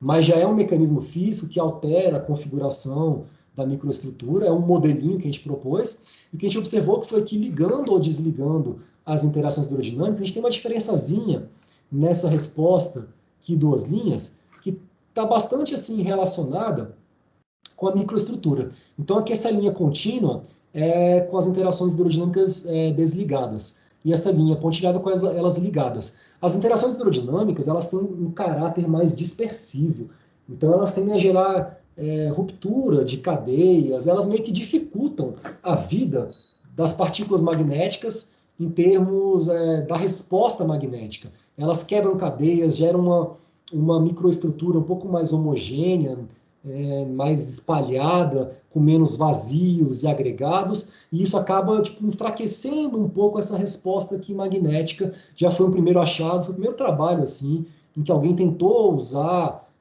simulação de muitos corpos com interações hidrodinâmicas e dipolares em regimes de campo oscilatório, tá? E aqui a gente também teve uma coisa muito interessante, que variando o número de Peclet, que para a gente ele é um parâmetro adimensional que, do ponto de vista físico, ele mede essa escala de tempo de relaxação da partícula, então é o tempo de relaxação magnética, tá, dimensional, a gente varia as formas, os shapes das curvas de esterese. Né? Como o Taiguara comentou há pouco tempo, essas curvas são como se fossem curvas PV do trabalho termodinâmico, ou seja, a área aqui dentro tem a ver com essa intensidade de energia magnética do campo dissipada por essa irreversibilidade material das partículas magnéticas, que quando elas conseguem se magnetizar, o campo já mudou, então elas conseguem meio que seguir no campo, se atrapalhando, se atrasando, defasando, e esse shift, ele é uma coisa irreversível, ele sugere uma dissipação, sugere um aquecimento, essa área é importante. Então a variação do tempo de relaxação magnético das partículas afeta a área da curva de esterese, e uma coisa que alguns pesquisadores em 2014 observaram, isso aqui é uma galera... Eu não citei aqui não, meu pai. Esqueci, que vacilo, meu Deus do céu. Mas são pensadores espanhóis, é o Serrantes. Até vou pegar aqui o artigo, velho, porque que ato falho, velho. Mas aqui o Lucas e o Jorge, hein Rafa, para fazer pergunta. Maravilha. Eu só vou pôr o artigo do cara aqui, para não fazer a desfeita. Isso aqui está em artigos, biblioteca. Eu queria fazer um comentário bem legal, assim. Papers, MHT, aqui. Isso aqui é 2014, que eu lembro. 2014, 13. Cadê? Aqui, Serrantes. Então, essa galera aqui, né? Eles começaram a fazer simulações de muitos corpos, investigando como que as estruturas de cadeias de partícula, correntes, aqui eles põem umas outras, deixa eu ver se eu acho. Ó, anéis, arranjos, encachos, cubos, como diferentes estruturas assim internas de composição material, por meio de simulação de Monte Carlo, se não me engano, afetam esse shape das curvas de esterese. E uma coisa legal que eu observei, né, nas minhas simulações, que essas duas curvas, elas meio que têm tendências parecidas em termos de alteração, né? Só que aqui eu estou variando a escala de tempo e aqui as estruturas. Talvez tenha algum tipo de relação entre essas duas grandezas, tá? Então, Lucas e Jorge, qual que é a ordem? O Lucas levantou primeiro. Acho que é Lucas primeiro. Então vai lá, Lucão. Cara, Gabriel, você mostrou aqui uma coisa que aparentemente foi meio contra-intuitiva para mim. Você falou que quando você liga as interações hidrodinâmicas, você tem menor tendência de gerar agregados, estruturas. Isso. Foi isso que você falou? Foi. Cara, isso é meio contra-intuitivo, né? Porque normalmente as interações hidrodinâmicas, em outros casos, no caso de escoamentos em shear, em cisalhamento, ou até mesmo sedimentação de muitas partículas, o efeito é ao contrário, você gera blobs, você gera o alinhamento das partículas. Isso para mim foi bem contra-intuitivo, na verdade. É isso mesmo? Ótima observação. Então vamos lá. O que muda é condição de contorno, cara. Os exemplos que você deu e os que eu dei. Então, por exemplo, você imagina, sei lá, o exemplo do partículas em tubo. As hidrodinâmicas, elas são dispersivas. Elas levam as partículas para a parede, que tendem a espalhar. Mas o shear manda de volta para cá. Então tem um shear ali que vem da interação da parede com as partículas que balanceia isso, e aí você forma aquelas camadas, aquelas estruturas. Mas não é a interação hidrodinâmica sozinha que está fazendo aquilo, mas é ela agindo como um agente que gera uma resposta da geometria, do contorno, em que essa restauração leva a uma agregação local, por exemplo, sacou? Aqui eu tenho tudo infinito, não tem parede e tal, então, e elas têm um caráter assim, realmente dispersivo, assim, tem um backflow, mas elas estão sempre randomizando a microestrutura se não tiver parede, se não tiver X, se não tiver outras coisas ali para jogar com isso, sacou? No caso dos fluidos magnéticos, assim, é muito clara a natureza agregativa da interação dipolar, isso é muito claro. Se tu pegar, por exemplo, uma simulação de muitos corpos magnéticos, nem aplica campo, põe uns dipolo aleatório assim, e vê o que acontece, quando eles evoluírem com torque, formam-se cachos de partículas, assim, cachos de blobs e tal. Se tu põe o campo, se formam cadeias, muda a anisotropia.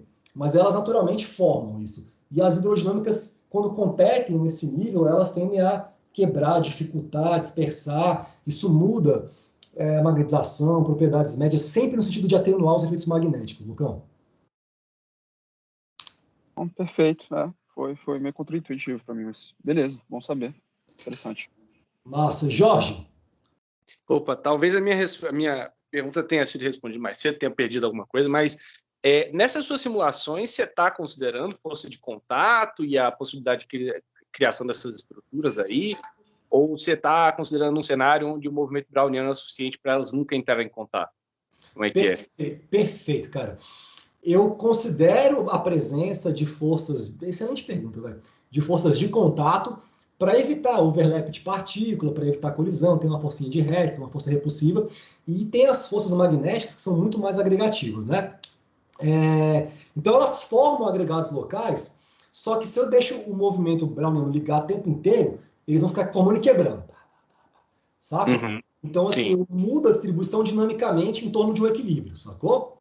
Mas, assim, eu não faço nenhum tipo de travamento, do tipo assim, formou essa estrutura, eu congelo ela, sacou? Poderia fazer, ir na escala do contato e fazer algum if, algum condicional no código. Mas você não chega na escala do contato, né? De, vamos... Uma força elástica? Não, porque é o seguinte, só localmente, assim, e para evitar problema numérico, de overlap. Em termos, assim, de obtenção de propriedades de transporte, que é o meu interesse, tudo isso é filtrado, velho. Nas estatísticas que você faz em cima de várias relações, de vários tempos, para ter um ponto no gráfico, sacou? Entendi. Valeu. Massa. Mais alguma questão? O Lucas está com a mão levantada ainda ou já foi? Eu acho que era da outra questão. Então, beleza. Então, aqui, vamos prosseguir. Agora, hoje, né, 2022, o que eu estou fazendo, assim, onde eu tenho gastado a minha energia?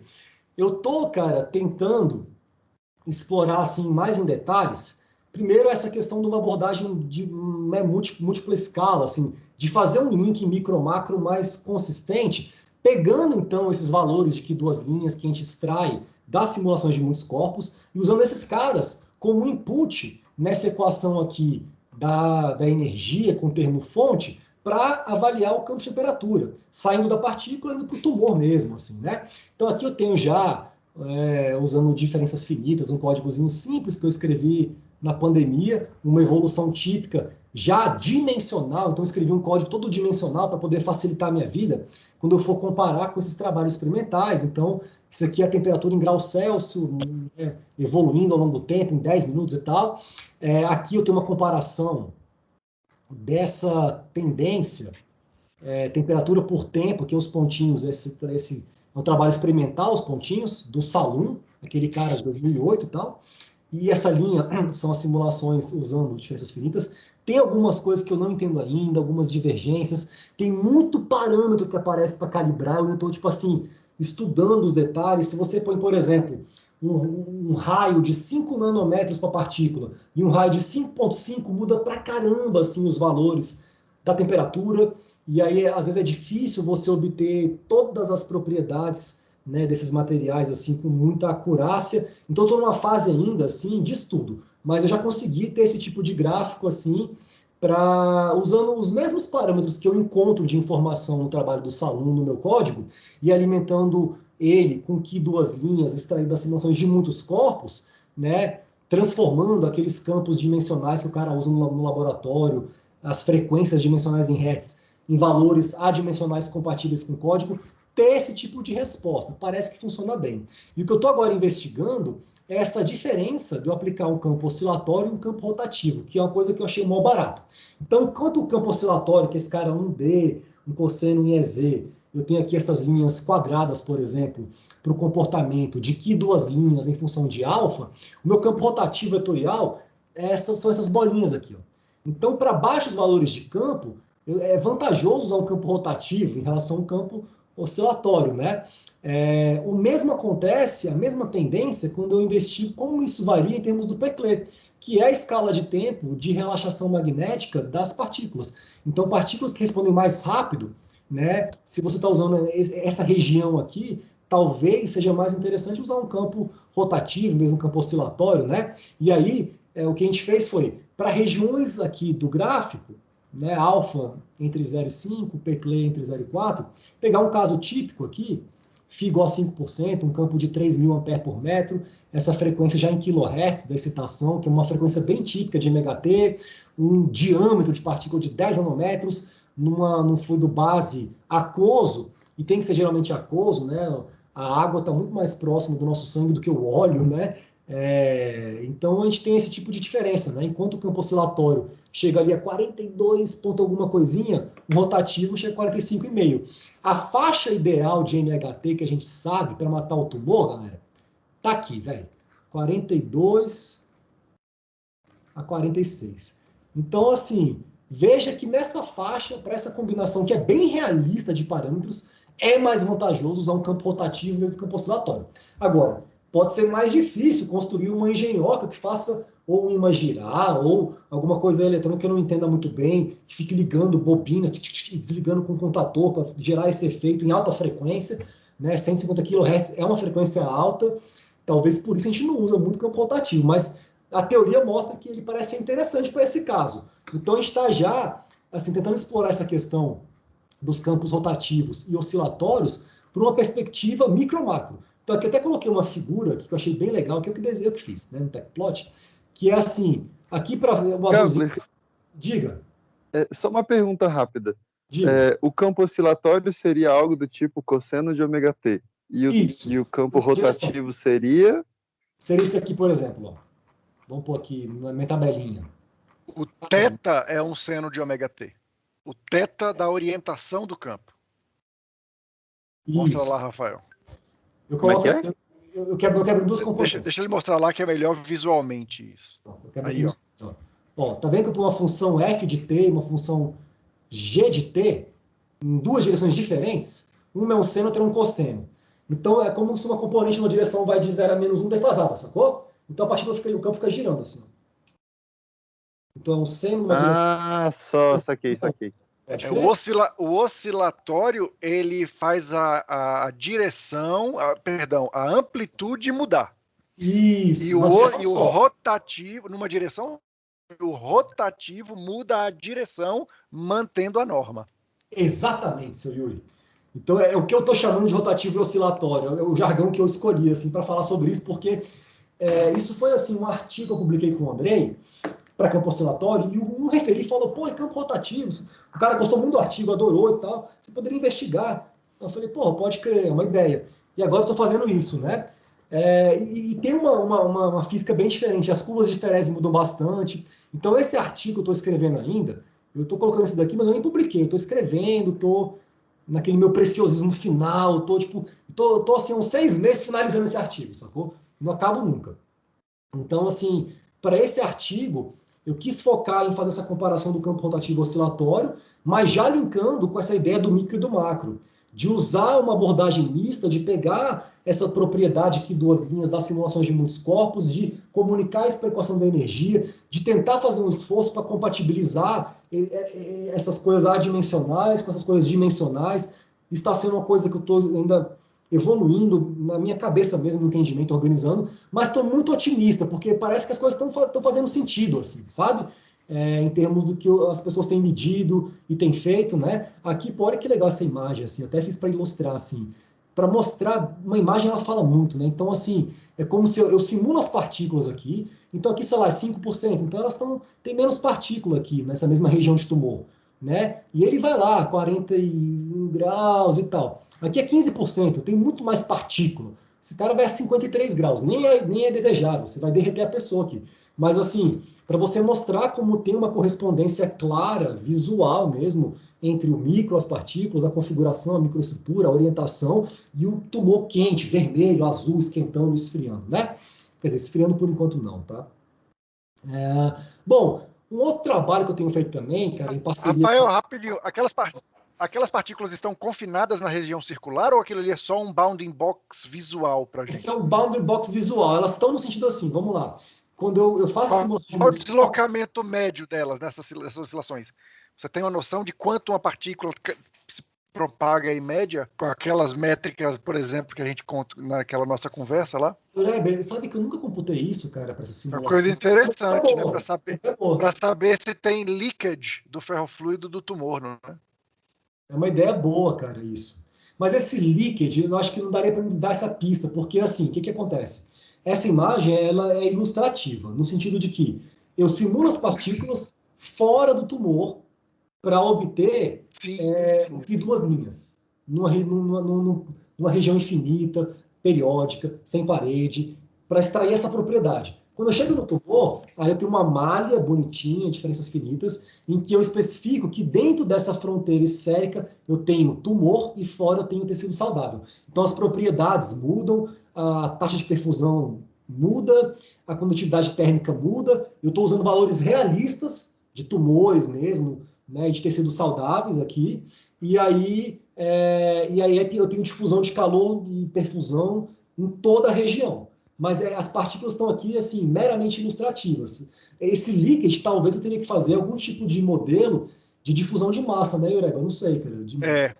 Provavelmente. Não, mas a ideia era só para saber se você estivesse confinando a sua simulação para um domínio, né, não, sei lá, o tamanho do tumor, e você tivesse injetado o ferrofluido dentro desse tumor, quanto você espera que o campo magnético empurre suas partículas para fora desse negócio, entendeu? Cara, essa pergunta é muito massa, assim, porque, excelente, eu poderia só usar essa métrica. Exatamente. Uma tendência. Uma tendência. O que elas iriam querer fazer com o tumor em termos de escapar dele, né? Ou mesmo deformar, né? Porque essas partículas realizando o movimento com uma força magnética, elas podem romper o meio poroso que é o tumor, não é? Isso, cara. Claro que para calcular o líquido você tinha que saber a permeabilidade do tumor, saber tudo. Não é isso, era só para ver essa tendência. Olha, você pode aplicar, vai esquentar, mas cuidado, você vai ter partículas magnéticas escapando no seu sangue, porque as simulações estão dizendo isso. Pô, uma boa ideia aí para você pensar. Uma boa ideia, cara. E tu sempre me dá umas ideias boas, assim, velho. Inclusive, isso me lembra muito, cara, essa ideia de você construir métricas da microestrutura para poder computar tendências que podem se manifestar na aplicação no macro mesmo. Isso é uma coisa que você tem aberto muita cabeça para isso, sabe, velho? Assim, nas nossas interações e tal. Muito bom, porque esses deslocamentos aqui, assim, que possam ter entre as partículas, isso tem a ver com quase uma pressão, né, que elas estão fazendo, assim, tipo, para querer sair do tumor. Isso é uma pressão osmótica, sei lá, uma pressão que vai romper uma membrana. Deve ter alguma coisa mecânica da membrana com essa pressão que está associada a esses deslocamentos médios, né, que a gente possa relacionar para falar, talvez, né, aconteça um vazamento de partículas do tumor, assim, né? E sem precisar resolver a equação da difusão de massa, né? Pois é, exatamente. Que legal, cara. Excelente ideia, excelente. Mas eu não computo por enquanto não, tá? Bom, Yuri, como é que a gente está de tempo aqui para eu também não ficar naquela assim, afligindo você? Eu tô tranquilão, mas como é que tá a questão? Não, mas a priori tranquilo, mas eu acho que se você conseguir terminar nos próximos 15 minutos, tá bom. Eu acho que tá no 9 aí, acho que dá, né? A gente fecha 2 slides. 2 horas do seminário. Beleza, vamos lá. 2 slides, beleza, massa. Porque a gente também foi trocando ideia também, né? Tá tranquilo. Exato. Teve muita pergunta, então pode continuar aí. Ótimo. Isso é sinal de que a galera tá curtindo. Eu fico feliz da vida, na verdade. Que bom. E esse aqui é um trabalho que está rolando agora que eu estou achando mó barato, assim. Eu convidei a Aline, né, a Aline Souza de Paula, professora, colega do Departamento de Engenharia Mecânica, que trabalha com sistemas dinâmicos, para a gente fazer uma análise dinâmica dessas séries temporais de magnetização, que parecem ser o rolê, para você computar aqui 2 linhas, computar a potência dissipada, e ela falou, pô, tem um aluno meu, assim, que está agora entrando no mestrado, o Felipe, eu acho que ele vai gostar. E aí, assim, cara, as bênçãos do universo colocaram o Felipe na minha vida, um excelente aluno, um cara incrível, assim, dedicado e tal, que se empolgou, pegou o tema. E aí a gente está rodando várias simulações no meu código de muitos corpos, considerando regime sem cesariamento, no qual a resposta magnética é boring. Isso aqui é um regime mais simples, baixa frequência, baixa fração volumétrica, diluído. Então tem uma resposta harmônica, uma curva de esterese, assim, fica girando. Esse aqui é o transiente inicial. Tem um pouco de dissipação, porque a partícula tem contato, tem alguns mecanismos talvez dissipativos de origem hidrodinâmica, desse arrasto dos Stokes, desses torques viscosos, mas nada muito interessante. Agora o rolê é o seguinte, e se eu aplicar um campo aqui, H de T, na direção Z, tipo um cosseno, e, velho, meter um cesariamento gama de T, também um cosseno, só que na direção Y, com alta frequência. Se tiver 2 frequências, um campo oscilatório com uma frequência e um shear oscilatório. Isso era loucura que eu tive na época. Eu falei, porra, como é que eu posso justificar essa maluquice? Será que... Aí eu pensei, assim, talvez, O cisalhamento ele é uma excitação mecânica. De repente, um ultrassom, alguma fita que gerasse uma vibração em alta frequência no braço, a pessoa tem um tumor no braço aqui, superficial, você põe alguma coisa que gera uma oscilação aqui, uma frequência bem alta, e aplica um campo também oscilatório magnético em outra frequência, e vai ajustando essas duas frequências para ter uma resposta máxima. Será que seria interessante? Como é que seria essa física? Como é que seriam esses sinais? E aí, olha que doideira, isso aqui para um regime de gama ponto alto e tal, a gente tem esse tipo de resposta dinâmica, sabe? Claro, eu estou com uma frequência aqui do campo diferente da frequência do X, e aí na direção Z eu tenho uma resposta, na direção Y eu tenho outra resposta, coisa que eu não teria aqui. Eu tenho curvas esteréis desse tipo aqui, ó. Um laço que se passa sobre si próprio, assim, né? Como é que eu vou explicar isso aqui ainda? Nem sei. Estou tentando ver com o Felipe, de repente, de a gente fazer, cara, umas curvas de esterese 3D. Que aí entraria um pouco daquela pergunta do Caio do começo, assim, o tempo, porque se eu pego, por exemplo, e calculo para uma frequência, um período, então defino, tem frequências, tem períodos. Para cada período, fiz aquela curva muito louca, eu tiro aquela área, e eu ploto não só MZ, que é a resposta, isso aqui é a alfa, mas isso é o campo, tá? Pelo campo, mas também a área que esse par MH gera no ciclo como um todo, enquanto ele está sobre aquele ciclo.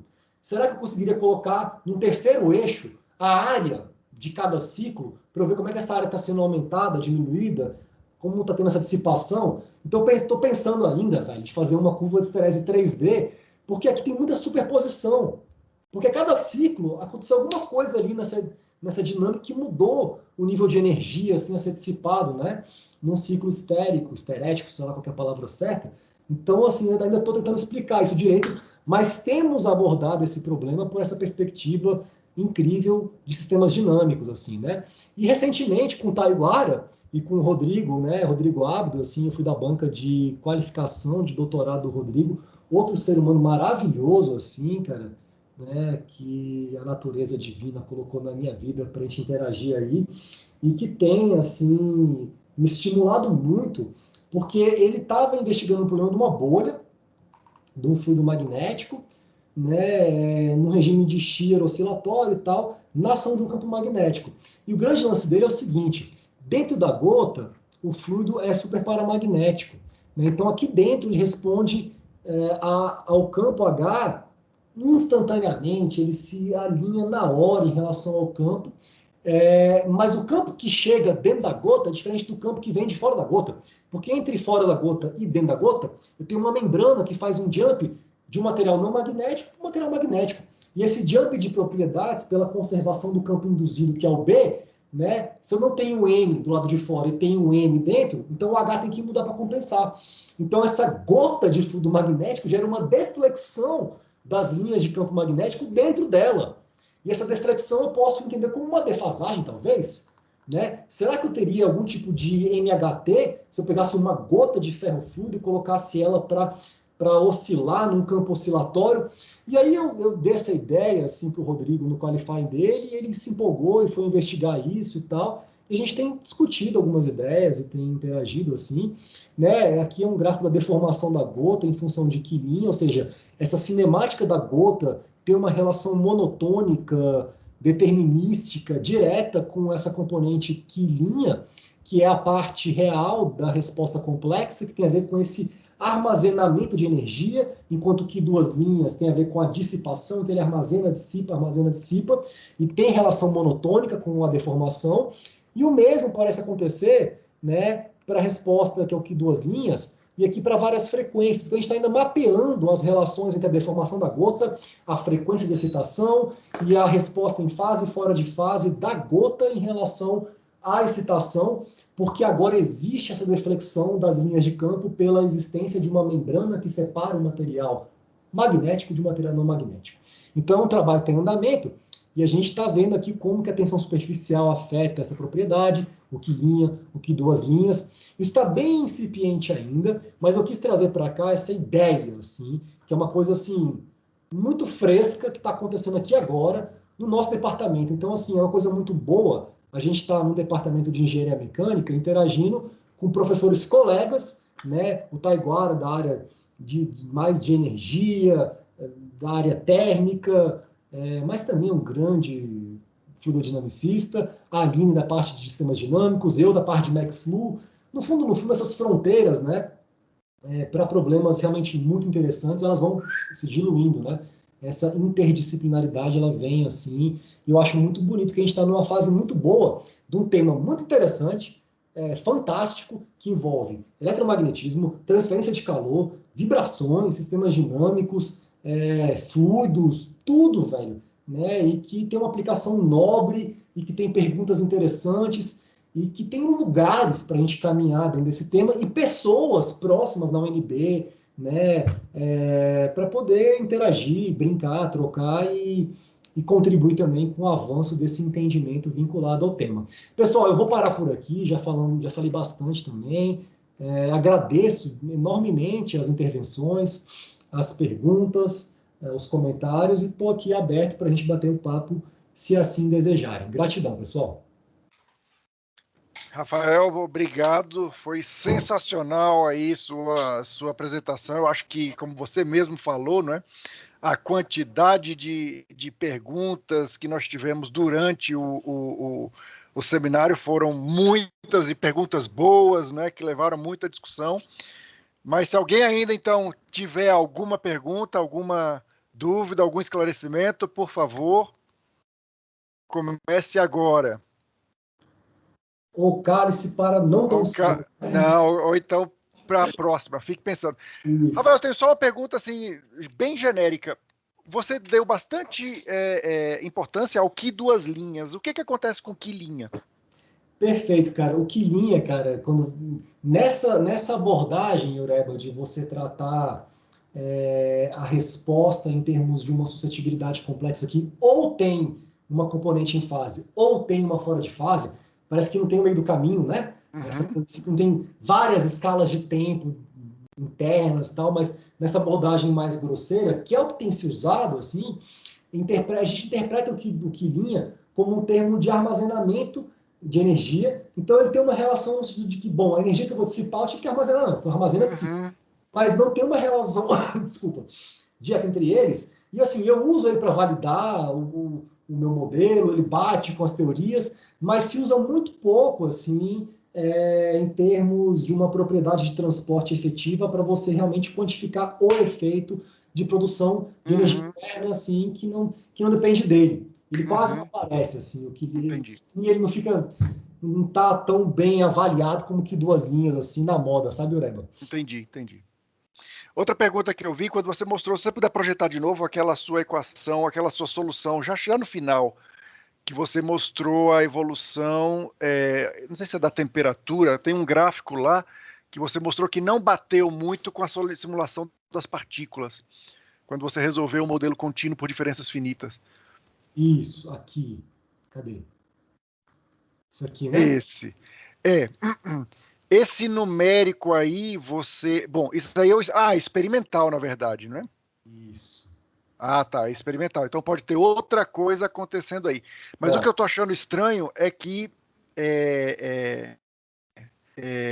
parece que eu tô com a impressão de que ou a condição inicial tá diferente, porque tá vendo que eu não sei se essa linha do contínuo tá descendo até 35 e uns quebrados. Tá descendo. Depois dá uma olhada no seu passo de tempo, Rafael, porque pode ser que você esteja integrando isso aí num limite bem... Tá muito steep esse gradiente aí, para ter acontecido numa coisa tão entendeu? Tão rápido esse salto de temperatura no início, não é? Também acho. Isso pode ser um probleminha de passo de tempo, pode ser alguma coisa aí que esse resultado numérico não esteja convergido como deve, entendeu? Também acho. Por isso que, assim, esse gráfico, eu fiz ele hoje às 2h.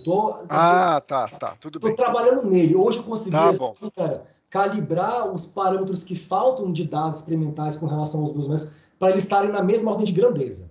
Tá bom. Hoje eu estou. Mas, assim, pode ter coisa de passo de tempo, pode ter coisa de malha ainda. Isso aqui não vou publicar isso aqui não, tá? Assim, isso aqui é uma coisa... Tá. Parece que tá indo na escala. não está dando, sei lá, 500 gramas, está dando no mesmo valor numérico. Não, está batendo, mas tem coisa para refinar aqui ainda, Yureba. Eu acho que tem coisa, exatamente, essa é a palavra. Acho que dá para refinar aí, eu acho que pode não ser só um problema de modelo, tá? Sim, pode ter um problema aí de método. E aí, dois últimos breves comentários, se ninguém tiver mais nada aqui para falar. A primeira é a seguinte, nesses gráficos aqui... Eu tenho, mas eu faço Caio. depois. Não, então tá. Então, nesse gráfico do Qi duas linhas, cara, tem uma mudança, não é? No Peclet grande ou no alfa grande. Tem. Você já sabe explicar por que a tendência inverte? Eu acredito que isso tem a ver com alguma questão assim, cara, porque isso, o que está mudando de um para o outro é a cara do campo. Sacou? É a cara do campo. Então, eu acho que tem alguma coisa assim, alguma tridimensionalidade assim acontecendo, né, na qual talvez as partículas começam a responder também nessa terceira componente, que não é nem a Y e nem a Z do campo, mas a X, porque estão flipando ali talvez, devido à natureza 2D do campo, que não é mais um D. Eu acho uma coisa nessa linha. É a minha especulação, assim, mas eu acho que falta ainda mais análise para eu poder falar isso, sacou? Tá. Eu chutaria que isso é a inércia rotacional da partícula. Vou até anotar isso aí, porque a tua intuição ela é valiosa para mim. Eu estou achando que isso é a inércia rotacional da partícula, que quando você tá forçando o campo num limite muito alto, ela não consegue responder a tempo e aí o negócio é abortado, entendeu? Termina que você é tipo um bot, não é? Ela não vai para lugar nenhum, ela não consegue responder ao campo, e aí a sua susceptibilidade complexa, aqui duas linhas, vai embora. Você não tem esse efeito fora de fase porque simplesmente não está acontecendo nada. Mas veja que no campo oscilatório, o que eu tenho é um platô, é uma saturação devido a esse desacoplamento das escalas de tempo de ação. O outro é uma queda, então parece uma coisa mais assim, vai cair. Não é só, tipo, saturou alguma coisa, entendeu? Tem uma inversão. Mas no campo oscilatório, para as partículas mudarem de direção, elas têm que rodar? Tem que rodar. Elas têm que rodar. É a mesma equação, a mesma inércia. Eu estou usando a mesma... Né? Não tem nil aí. Não tem nil aí. É browniano. Isso, browniano. É browniano. Então, tá. Então... Por isso que eu acho que é uma coisa, tipo assim, uma flipar. Elas flipam no outro plano, eu acho. Não sei. É o que me vem, assim, porque o que muda mesmo é o campo. É o mesmo arco, mesmo Peclet, mesma equação. Mudou o campo. Então, tá. Então eu estava entendendo errado. Tudo bem. Caio? Oba! Tô fazendo um negócio para comer aqui.